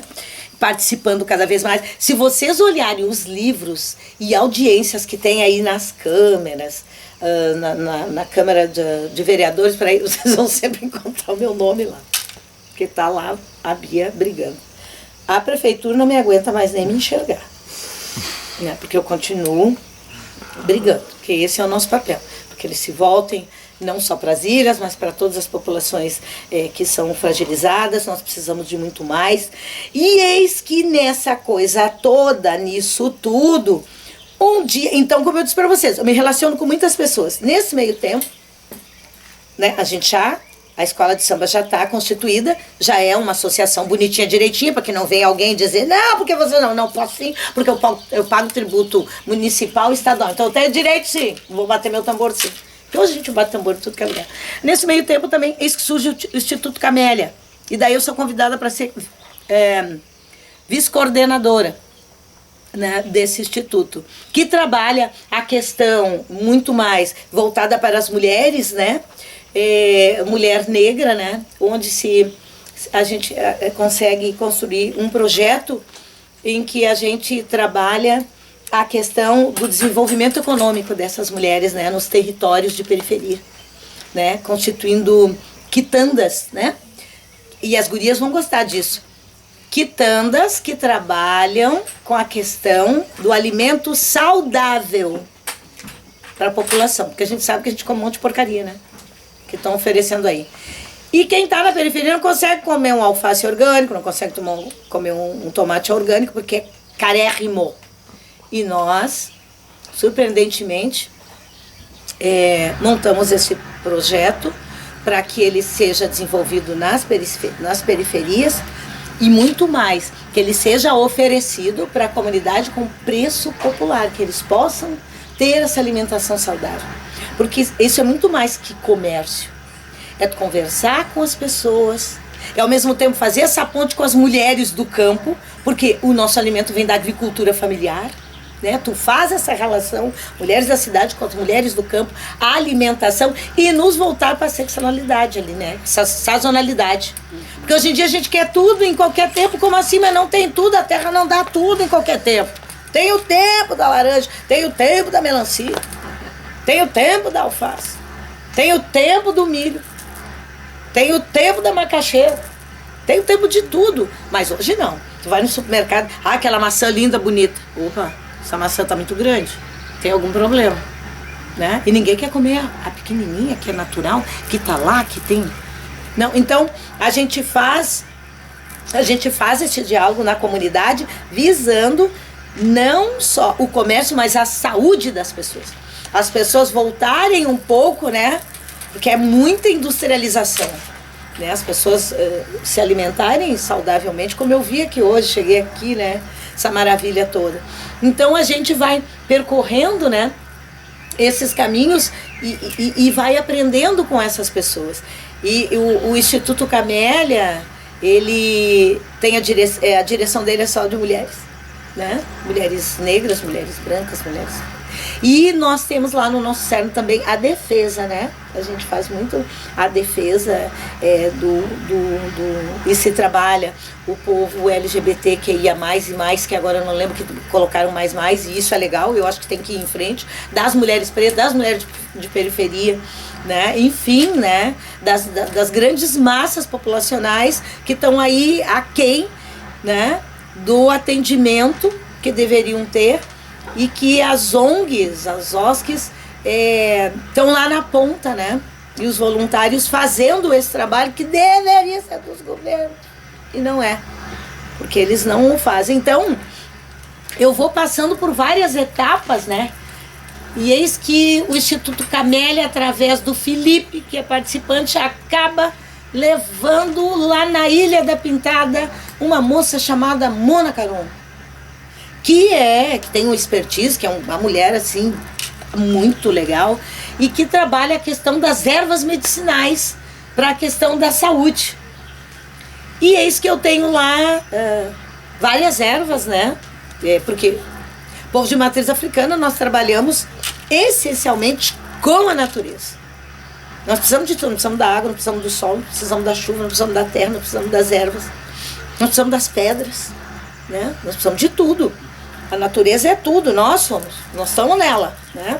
Embora que alguns indivíduos achem que não, eles estão à parte da natureza. Coitados, não, né? Coitados, né? Bom, enfim, a gente vem e começa a trabalhar essa questão dessas massas, né? E aí o Felipe traz a Mona Caron, que chegou lá. E eu tinha uma planta que ela gostava muito, ela chama de gerúndio, porque ela dá o nome científico, né? E eu chamo de quebra-tudo africano, que a gente usa, né?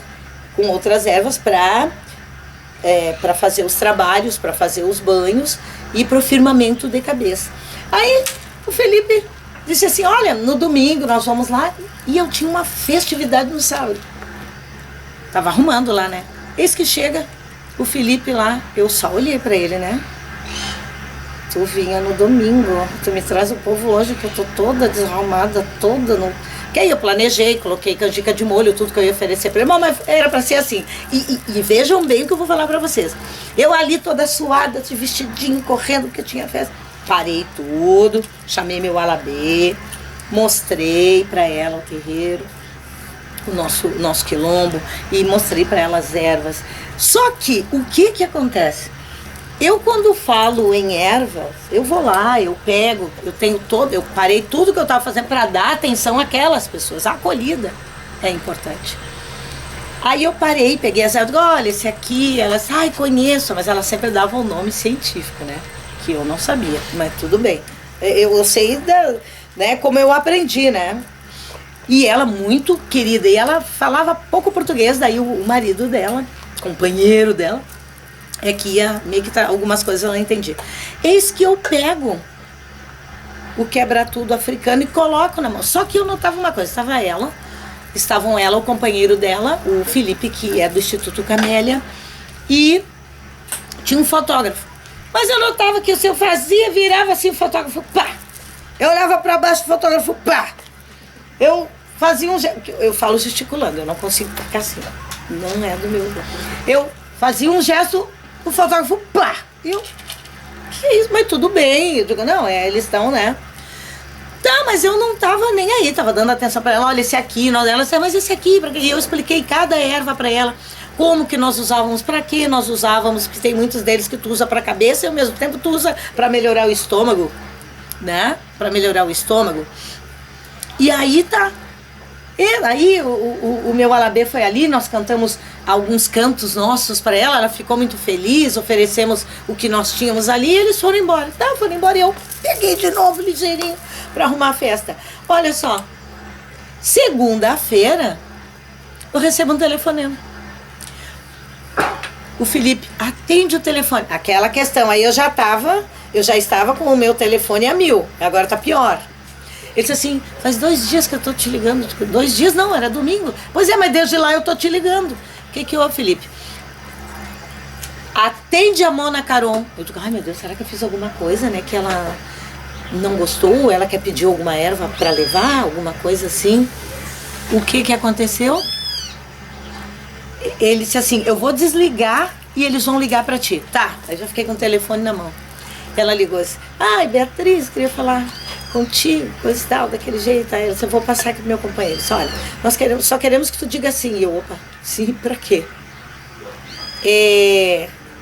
Nós queremos a tua imagem. A minha imagem? É a tua imagem. Tu só precisa dizer sim. E tu só pode ver depois que estiver pronto. Mas vocês podem me explicar? Pode confiar. Tu confia? Bom, se vocês são amigos do Felipe, eu vou confiar. Tá? Nós queremos o teu retrato. Aí eu pensei, tá, eles querem fazer um quadro. Aí me lembrei do fotógrafo, né? Que eu me abaixava e batia foto. Eu fazia assim, eu abria a boca.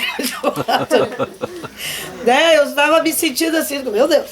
Bom, resumo, gente.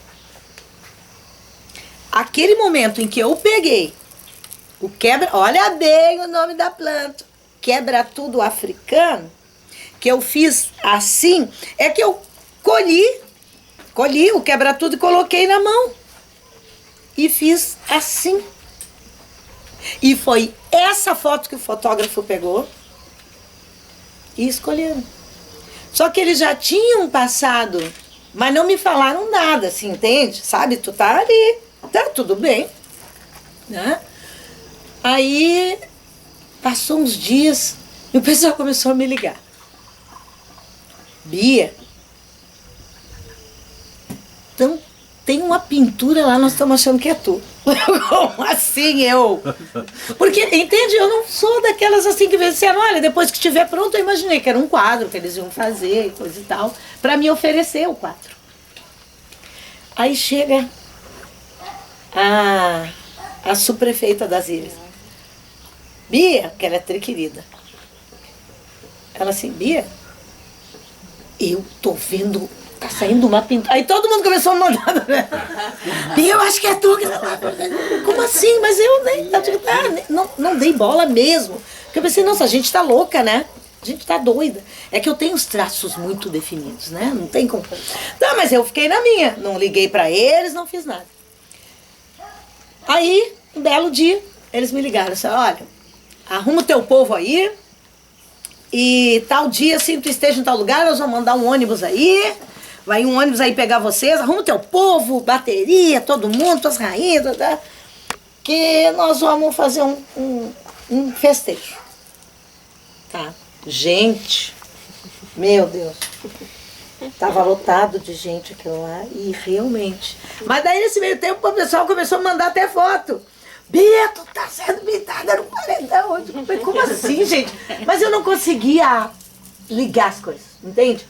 digo, tá, mas como assim pintada? Mas ninguém pediu minha autorização. Eu comecei a pensar, não, mas será que é? Mas digo, mas que foto? Na minha cabeça, né? Porque eu não sou do métier da pintura. Na minha cabeça eu comecei a pensar, tá, mas eu não fiz pose, não fiz nada, eles não me chamaram, como é que estão me pintando? Olha eu. Como é que estão me pintando? Gente, ficou maravilhoso. Ficou aquele grafite, ele é o mais diferenciado da cidade. No Dyer, e vejam aonde. No Dyer, ao lado da Secretaria de Educação, ó, isso não é por acaso, e na frente da Ponte de Pedra, que é histórico para nós, ali já foi um quilombo, era um rio, onde as negras lavavam as roupas ali, e é bem pertinho do Zumbi, dos Palmares. Gente, aí eu fiquei pensando, minha mãe, isso tudo tem ligação. Aí eu começo a pensar e volto com a minha rebeldia lá da escola, lá daquela bandeira, sabe? Eu disse, minha mãe... Não, mas daí tem um lado bom, porque ali na minha fala...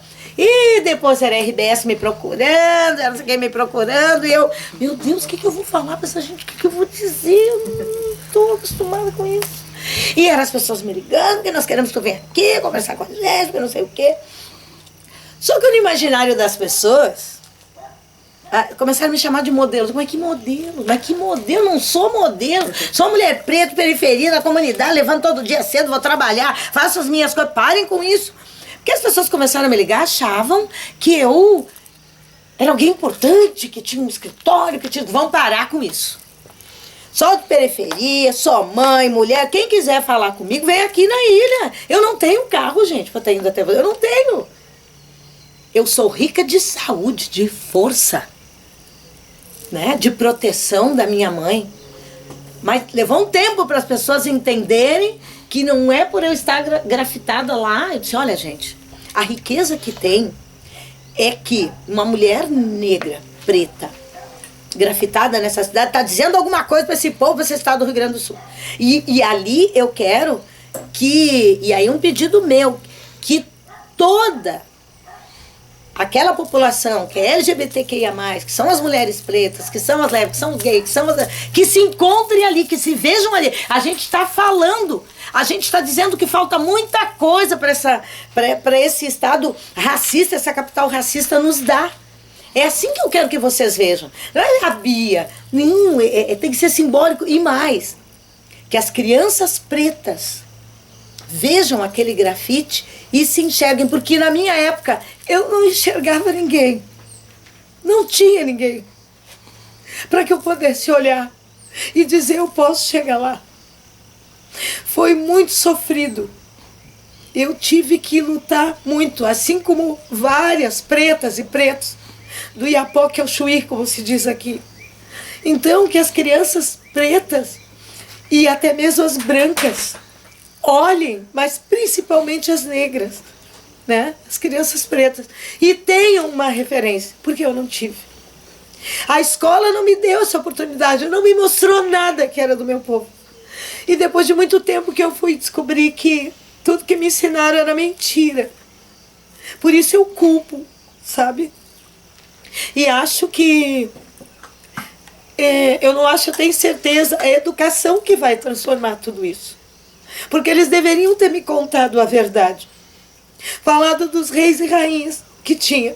Só me mostraram reis e rainhas brancas, que não eram do meu povo.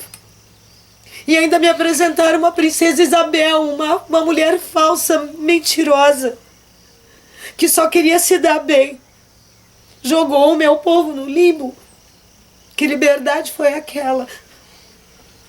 Sem roupa, sem alimento, sem terra, sem nada. Só um mundo pela frente. Um mundo de medos, e é por isso que muitos dizem, mas muitos quiseram se escravizar. Ou voltava para aquela vida, ou não tinha nem como sobreviver. Isso não é liberdade. Isso é uma mentira. Ela se deu bem. Ela ficou bem com os delas. Né? Porque ela vivia uma crise naquele momento, uma crise política naquele momento. E ela nos usou para isso. Nos jogou ao léu. Essa é a realidade. Por que nunca contaram isso pra gente? E a gente ficava ali, né? Tinha que estudar, tinha que... Então, desculpe, mas isso me dói muito, porque eu tive que ir descobrindo essas coisas e participando dos grupos negros e indo para os movimentos negros para realmente aprender, né?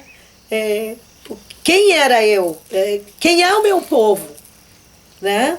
Essa luta que eu faço, de onde vem? Claro, vem dessa luta aguerrida desse povo que eles tentaram invisibilizar, matar, tirar do mapa, né? E realmente até partiram um pedaço do mapa lá que era para não, que isso, né? Então a gente sofre muito. As crianças pretas, elas têm que ter referência, claro, já está um pouco melhor, mas falta muito ainda. Falta muito. Então, essa minha trajetória foi de descoberta, porque eu queria saber mesmo quem é a Bia, quem é esta mulher negra que é bisneta de escravizado e teve uma avó e uma bisavó que ficaram dias e noites na cidade de Charqueadas, né? Dentro, não na cidade, ficaram dentro de uma taipa de arroz para fugir dos feitores. Isso é história viva. Então eu tinha que saber, eu tinha que lutar. Em algum lugar eu iria chegar.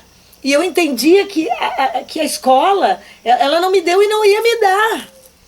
Eu teria que ir para outros espaços e aprender, sim, com brancos e pretos. Porque a gente tem que entender os dois lados também. Tem a mãe Vera de Oiá, e vocês devem conhecer ela, a mãe Vera, fantástica. Ela sempre diz assim, ó, e eu também penso assim, porque nessa minha trajetória eu tive muita ajuda. E muita ajuda de pessoas brancas. E ela diz assim, ó, nem todo preto é meu amigo e nem todo branco é meu inimigo. E é verdade. Porque se eu vou falar da história das camélias, que eu fui aprender depois. Qual é a história das camélias? Vocês conhecem? A história das camélias é o seguinte, a camélia é uma flor, e ela foi uma flor subversiva. Um grupo de coronéis e coronelas lá daquela época, das mulheres, não aceitavam a questão da escravidão, mas elas não podiam se opor, senão eles eram enforcados, né? Então eles criaram um movimento. Embaixo dos casarios, esses coronéis com essas mulheres, da flor camélia. Então, a flor camélia, ela era plantada nos grandes casarios, né? E esse movimento, ele foi crescendo. Então, quando os negros chegavam numa festa lá, numa festa trabalhando, né? Já não pensa que era curtindo a festa, né? Era trabalhando lá de cabeça baixa, não podia nem olhar para eles. E que eles viam uma flor na lapela de algum coronel ou das mulheres, ou se tinha um vaso, eles sabiam que ali eles tinham ajuda. Que aqueles brancos iriam ajudar. Era um sinal. Tem a flor camélia na lapela, tá ali. Opa, ali nós podemos, em algum momento nós vamos se encontrar escondida e muito escondido, porque todos poderiam ser mortos, inclusive essas mulheres. E a flor camélia, ela era plantada nos quilombos e ela era levada para aqueles negros que já estavam alforriadas, e negras eram as mulheres que faziam isso. Elas levavam e vendiam no mercado para comprar a alforria dos outros. E a flor camélia também servia de mapa para encontrar os quilombos. Sabe por quê? Porque os passarinhos não comiam a flor camélia. Isso é real. Isso é real. Então eles deixavam, e os negros que iam a caminho, ou então, vamos trazer aqui para a religiosidade. Sabem os ebós, as oferendas que a pessoa diz, largaram feitiço na minha porta. Não. Essas comidas, elas eram oferecidas aos nossos ancestrais, né? Aos nossos orixás, inquisa, porque o negro ou a negra que enxergava aquela oferenda sabia que ele tinha um caminho por ali. E eles colocavam, eu digo se colocava porque, né, eu me vejo lá quando eu conto, né? Aí colocavam as oferendas, ó, colocavam uma oferenda ali. Aqui tem uma oferenda, por aqui o caminho. E por que as oferendas? Porque o branco tinha medo de chegar perto. Eles achavam que iam ficar enfeitiçados, que eles iam ter uma coisa, e era bom que tivesse uma coisa, mesmo que caísse duro, né? Então eles achavam, não, ó, isso aí é da negrada, ó, isso aí não chega perto, não, vamos ficar doentes, vai pegar pereba, alguma coisa. E nós nos valíamos disso. Coloca a oferenda lá na esquina, e os negros já sabiam disso, né? Então, a flor camélia, ela foi e é muito importante. Por isso o nosso instituto se chama Instituto Camélia, porque tem uma realidade que foi vivida por negros e negros, pretas e pretas, né? O cabelo. Eu já usei muito Black Power, meu Black Power é desse tamanho assim. E as pessoas às vezes não entendem as tranças, a forma que são trançadas. E o Black Power, ele tinha uma função, que era carregar sementes para levar para o quilombo. Escondia, ficava preso dentro. Tinha todo um arranjo, né? Então o cabelo Black Power ele deve ser louvado sempre, porque este tipo de cabelo não deixou a maioria dos nossos ancestrais passar fome. Eles carregavam, inclusive dentro das tranças. Entendeu? Porque era a única coisa que o branco não mexia, né? Até porque eles não podiam se pentear, não tinha peito, não tinha nada, né? Então fazia ali, colocava dentro. E as negras, e nós mulheres somos fantásticas, me desculpe os homens, mas nós somos maravilhosas. Trançava e já colocava. Porque, vejam bem, esses brancos também eram burros, né? Vamos combinar. Colocaram todo mundo lá para plantação, abaixo das chibatas. Eles achavam mesmo que a gente não tinha mente. Aliás, né, eles achavam que a gente não pensava, mas tínhamos nesses cafezais, nesses canaviais, nós tínhamos médicos, né, nós tínhamos doutores, nós tínhamos curandeiros, nós tínhamos engenheiros, né? E eles achavam que, né, não podia nem olhar para eles. Então não tem mente, não tem alma, não tem mente, não tem... Ai, se enganaram, tanto que eu tô aqui falando com vocês, se enganaram e muito. Que não nos colocaram nas escolas, não tem problema. Oralidade tem um valor imenso, porque podem queimar o teu papel. Podem queimar a tua certidão, que nem isso nós tínhamos, né? Mas aqui ninguém tira. Pode lhe passar anos, tu vai guardar. Tanto que no início da minha fala eu lembrei da bandeira do Brasil. Eu tinha o quê? Uns 8, 9 anos, 10 anos, e eu ainda lembro. E foi aí que eles se enganaram, porque a oralidade foi muito importante. A minha avó contar o que ela passou. E isso acontecia na Ilha da Pintada, na beira do fogão de lenha. Quando eu cheguei ali eu me identifiquei muito, porque meu pai ia para o mato cortar a lenha e somente o que era necessário para sobreviver, né? E a minha avó contava. Gente, a minha avó, ela, lá na cidade de Charqueadas, agora não tem mais, né? Porque a especulação imobiliária vai destruindo tudo, dinheiro, dinheiro, ganância, ganância. Tinha um mato chamado Capão da Roça. E a minha avó só trabalhava lá dentro. E aí tem um detalhe que eu quero contar para vocês. Quando a minha avó ia fazer os trabalhos, a minha avó teve 14 filhos. 14 filhos. Então logo, né, eu tinha 14 tios, aí foram casando. E a minha avó, ela fazia muitos trabalhos, ela atendia toda a cidade. A minha avó até parteira era. Só que quando ela ia para dentro do Capão da Roça, a única neta que ela levava, não tinha muitos naquela época, né? Era eu. E eu não entendia por quê. Ela me pegava pelo braço para algumas coisas, ela não me levava para tudo, assim, né? Tinha algumas coisas que ela ia fazer e eu ficava olhando a minha avó, ficava ali quietinha. Lá na minha infância, voltei lá para a infância. E eu ficava olhando assim, né? Hoje eu entendo porque a minha avó me levava.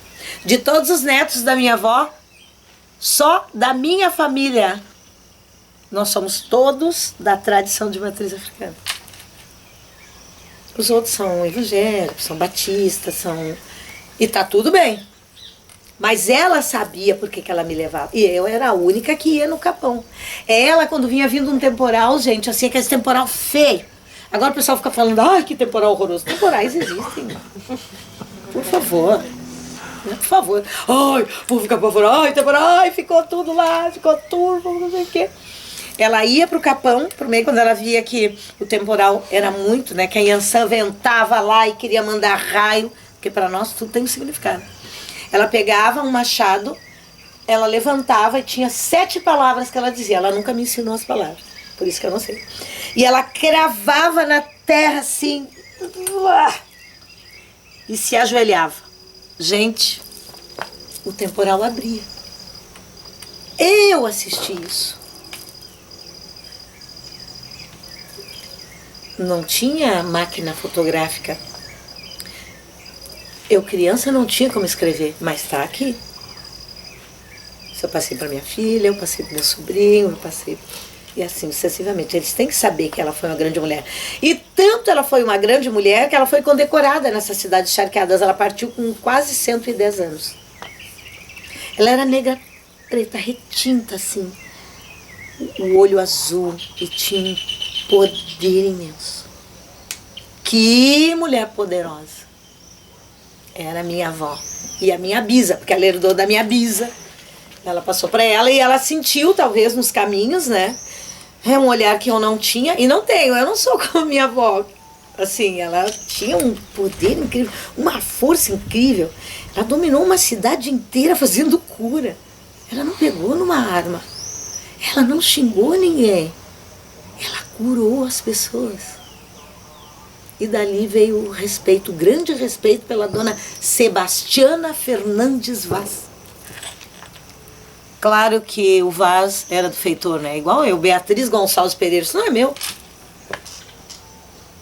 E agora, o tempo passou, parece que a gente... Parece não, tá tudo muito encaminhado, já pode trocar o nome. Eu tenho muita vontade de trocar meu nome.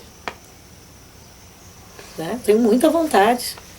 Meu nome. E aí, quando eu me apresento, assim, dependendo do lugar que eu estou, que eu vou falar, vou conversar, né? Eu digo, eu não sou desse país, eu não sou desse estado, muito menos dessa capital. Mas como? Tu nasceu aqui, por acaso, obrigada. Eu fui obrigada a nascer aqui. Quem disse que eu queria nascer aqui? Não sou daqui, marinheiro só, eu não tenho amor, marinheiro só. Eu sou da Bahia, marinheiro só, de São Salvador. É isso. Então essa foi a minha trajetória. Já fui convidada para ser vereadora, já fui convidada para ser deputada. Nada disso está no meu horizonte. É isso que eu vim fazer aqui. Hoje eu entendo, assim, o meu papel. E ainda estou aprendendo muito. Estou com 62 anos e não aprendi. Aliás, a gente vem, a gente prepara a terra, a gente semeia, floresce, a gente colhe o fruto, come esse fruto e continua. E isso vai até que eu volte para a massa de origem. Né? Então eu continuo aprendendo, não aprendi tudo. E essa minha caminhada hoje eu entendo que se deu muito pela minha avó, que foi uma mulher muito guerreira, pela minha mãe, meu pai, assim, e pelo sofrimento mesmo. Eu sempre pensei que, sempre foi assim, sempre será. Não, não, não, não, não. Foi assim, hoje não vai ser mais, porque nós não queremos que seja assim. E também eu sempre digo que esse Brasil, ele é rico e robusto, mas ele cresceu debaixo do sofrimento do meu povo. Do povo indígena também, que sofreu muito, muito, muito. Mas eu só posso falar de onde eu venho, né? Foi sofrimento demais. E que nunca mais aconteça, que a gente tá vendo aí, né? Mas aí mudou a coisa, mudou, né? Quando vamos falar de Brasil, eu sempre digo que o Brasil tem uma dívida impagável para com o povo negro. E não posso deixar de fazer aqui um agradecimento. E dou nomes porque eu sou bem mulher para isso. Salve, salve Lula Inácio da Silva. Porque passaram por muitos presidentes a nossa luta do feriado no 20 de novembro e ninguém fez. Sabe por quê? Porque era para negro. Deixa essa negrada para lá, vai fazer feriado para quê? Né? E é uma luta do movimento negro, uma luta de vários movimentos não negros para que estivesse o 20 de novembro. Mas ninguém fez. Eles sentaram literalmente em cima do processo. Né? E eis que chega esse cara que muitos não gostam, que acha que está errado, que acha... Ah, mas ele lembrou, ele pegou esse processo e trouxe à tona e sancionou. Bato a minha cabeça para ele, sim. Porque isso já deveria ter sido feito há muito mais tempo. Ah, um feriado. O que significa um feriado para nós? É muito, gente. A gente sonha com isso, sonhou com isso há muito tempo. Muito tempo. E a gente tem que ouvir pessoas dizendo: ai, não sei para que isso. Mais um feriado. É mais um feriado que a economia não se movimenta, mas é por isso que o mundo está como está, porque só se pensa em economia. Só se pensa na ganância e só se produz ganância todos os dias. Voltando para o 20 de novembro, eu agradeço muito, agradeço ao Pai Bará, né? Primeiramente ao Pai Bará, o ano é do Pai Bará. E para nós o Pai Bará, ele movimenta o mundo, ele movimenta os caminhos. E eis que no ano do Pai Bará entra assim o senhor Inácio Lula da Silva e sanciona o nosso feriado. Que Pai Bará sempre dê clareza e saúde para eles e para todas aquelas multidões que lutaram junto conosco. Porque foram várias frentes de luta. Não foram só os movimentos negros. Porque é muito importante para nós. E nós queremos mais, é pouco. É muito pouco. A gente alcançou um patamarzinho, né? E agora sim, também foi colocado, né? O busto, não sei se algum de vocês participou lá. Foi colocado então, né? A figura, né? Do zumbi, né? E foi muito legal. Você sabe por quê? Porque eu estava lá. E aí era assim, gente. Eu me senti uma dandara, porque o pessoal dizia assim: vamos fazer uma foto com o zumbi. Mas vamos fazer uma foto com a mãe Bia. Porque onde está o zumbi? Você olha assim, tá lá eu grafitada. Do lado, então, tão logo fazia a foto com o zumbi e eu estava lá no fundo. Gente, isso é pelos orixás, é pelos inquis, pretos velhos, caboclos mesmo, né? É algo que é muito importante para nós, né? Naquele reduto, aqui em Porto Alegre, né? Naquele reduto ali. E é muito importante para as massas, né? Para os pretos e pretas, negros e negras desta cidade, né? E ver que as pessoas começam a ampliar essa luta, né? Em busca, né? O ampliar a luta é dialogar em busca de políticas, né? Que nós estamos aí na luta para que sejam implementadas, né? Específica, então, para o povo negro, para as mulheres, LGBTQIA+, para os indígenas, para essa massa que está aí, né? Lutando para sobreviver, porque não está legal ainda. Você sabe por que não está legal? Vamos falar das enchentes. Nós tivemos enchentes em vários municípios no estado do Rio Grande do Sul e muitos bairros na cidade de Porto Alegre. E eu não chamo de enchente, eu chamo de inundação. Porque quando eu falo de ilhas, enchente nós estamos acostumados. A água vem pela cintura, tu fica lá, ajuda um, ajuda o outro, mas tá lá. Agora a água passar por cima das nossas casas, opa, isso não é enchente. E eu também não consigo acreditar que com toda a tecnologia que nos é apresentada, que transforma o mundo e que é uma maravilha, ninguém sabia que isso ia acontecer. E para mim tem duas coisas. Vamos parar com essa coisa também de só culpar a natureza. A natureza está fazendo o papel dela, né? Por quê? desviam rios, aterram rios, a questão dos agrotóxicos, a questão do desrespeito, o desmatamento, a nossa Amazônia sendo dizimada. Isso não é pouca coisa. Bate na natureza e depois não querem, ela só encosta o dedo. Opa, que horror! Mas não vamos só culpar a natureza, porque para nós está claro, né? Houve também algo que os governos deveriam ter feito, né? Os concertos, os diques, o que aconteceu? Por que ninguém fez? Porque era os pobres que estavam lá? Sim, é porque eram os pobres que estavam lá. Porque se fossem os ricos que estivessem lá, eles tinham feito. Então, estoura a dique, arrebenta de que isso?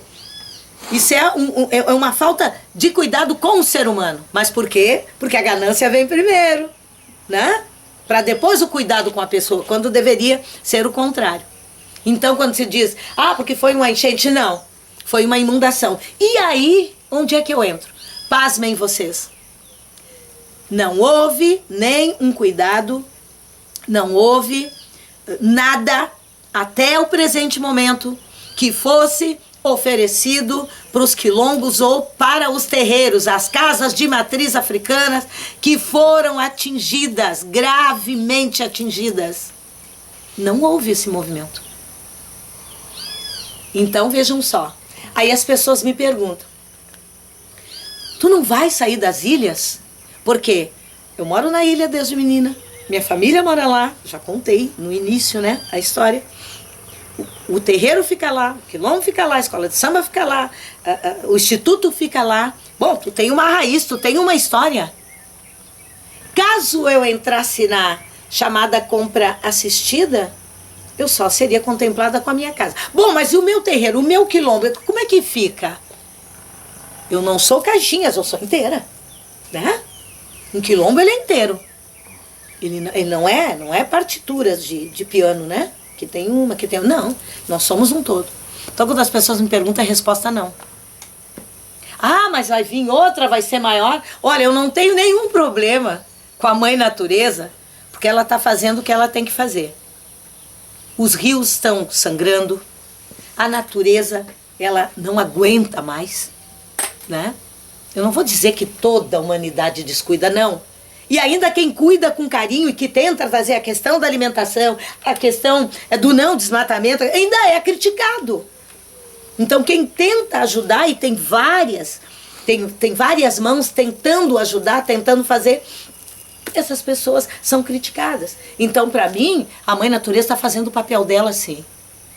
E eu fazia um comentário com as meninas, gurias, eu dizia para elas, eu quero ver o dia que o rio Guaíba tomar o leito dele.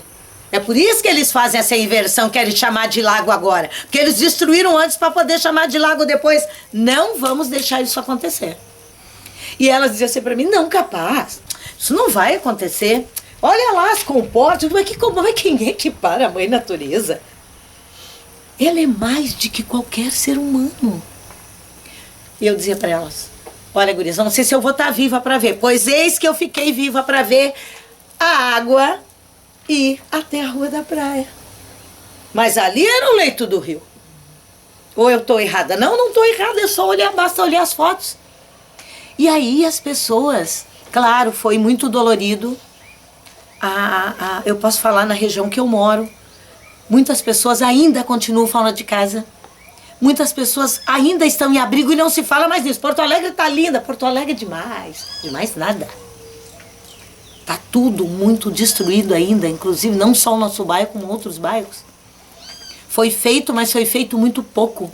Tem que agilizar mais.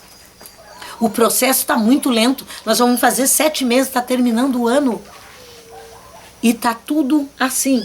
Para mim não tem problema, eu dialogo com a mãe natureza, então eu estou tranquila. Né? Mas quando a gente vai para a vida dessas famílias, a gente se preocupa muito. Ainda tem 1 ou 2 ou 3 famílias na BR, que é o acesso que nós temos para ir para as ilhas. Como é que é isso? Quem está pensando nisso?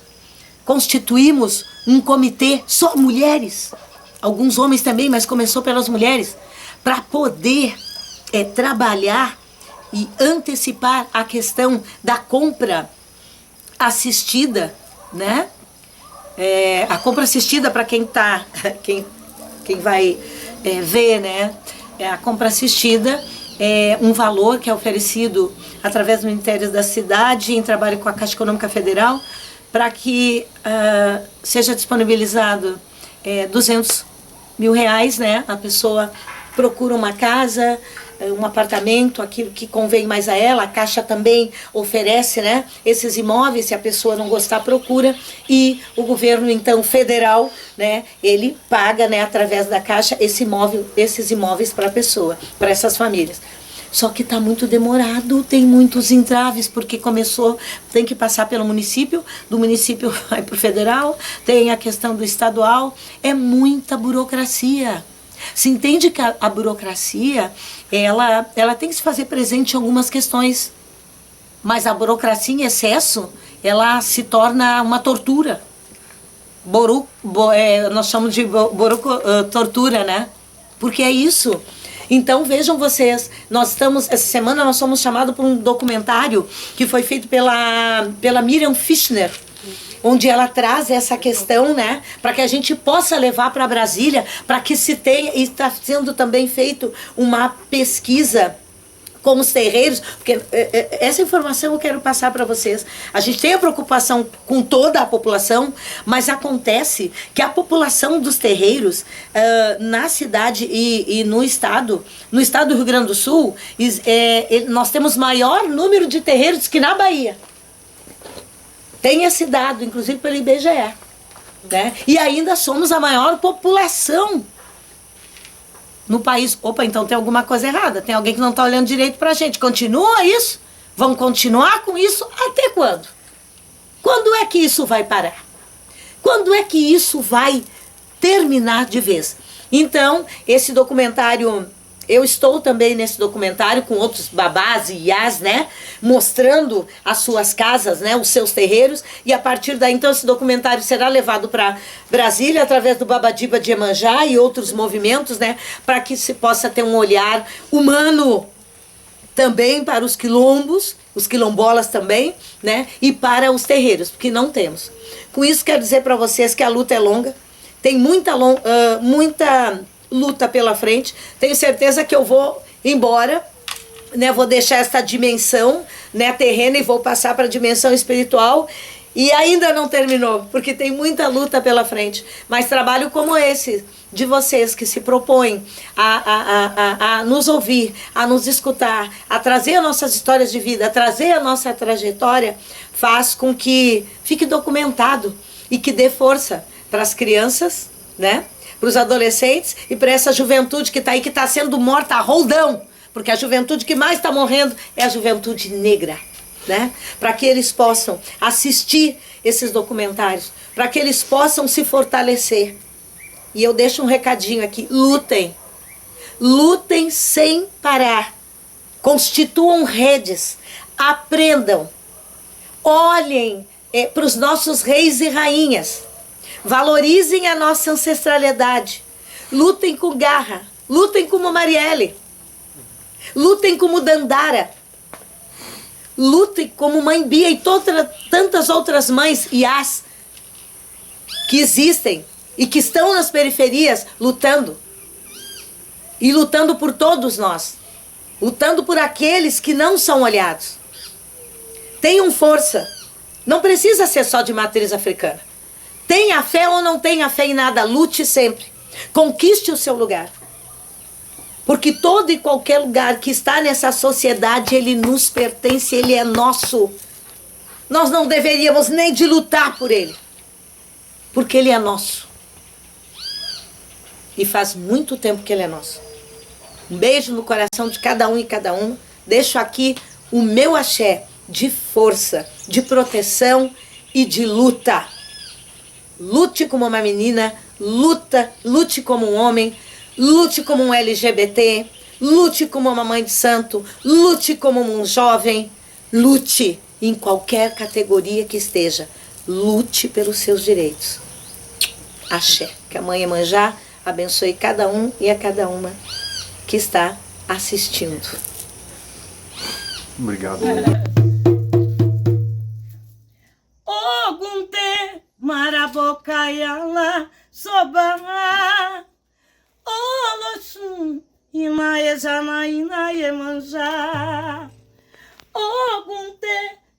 boca e ala soba. Oloxum, Inaê, Janaína e Iemanjá são rainhas do mar.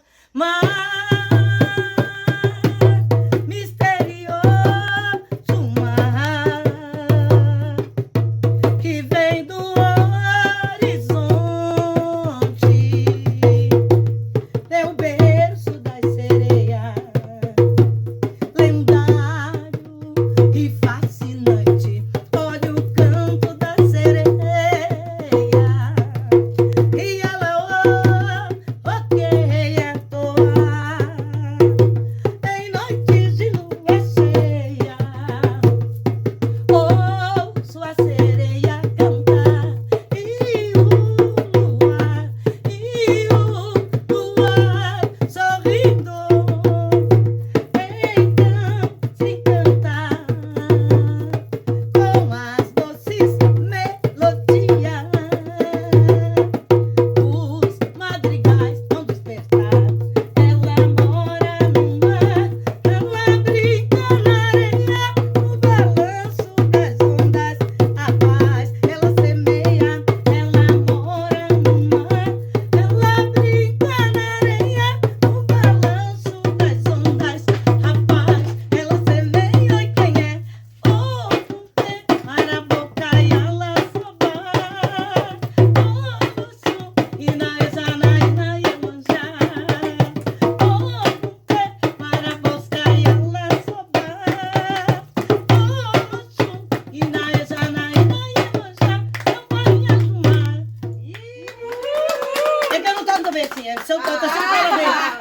Não, é sempre fala bem que toca. E aí eu canto, eu gosto mesmo é de cantar.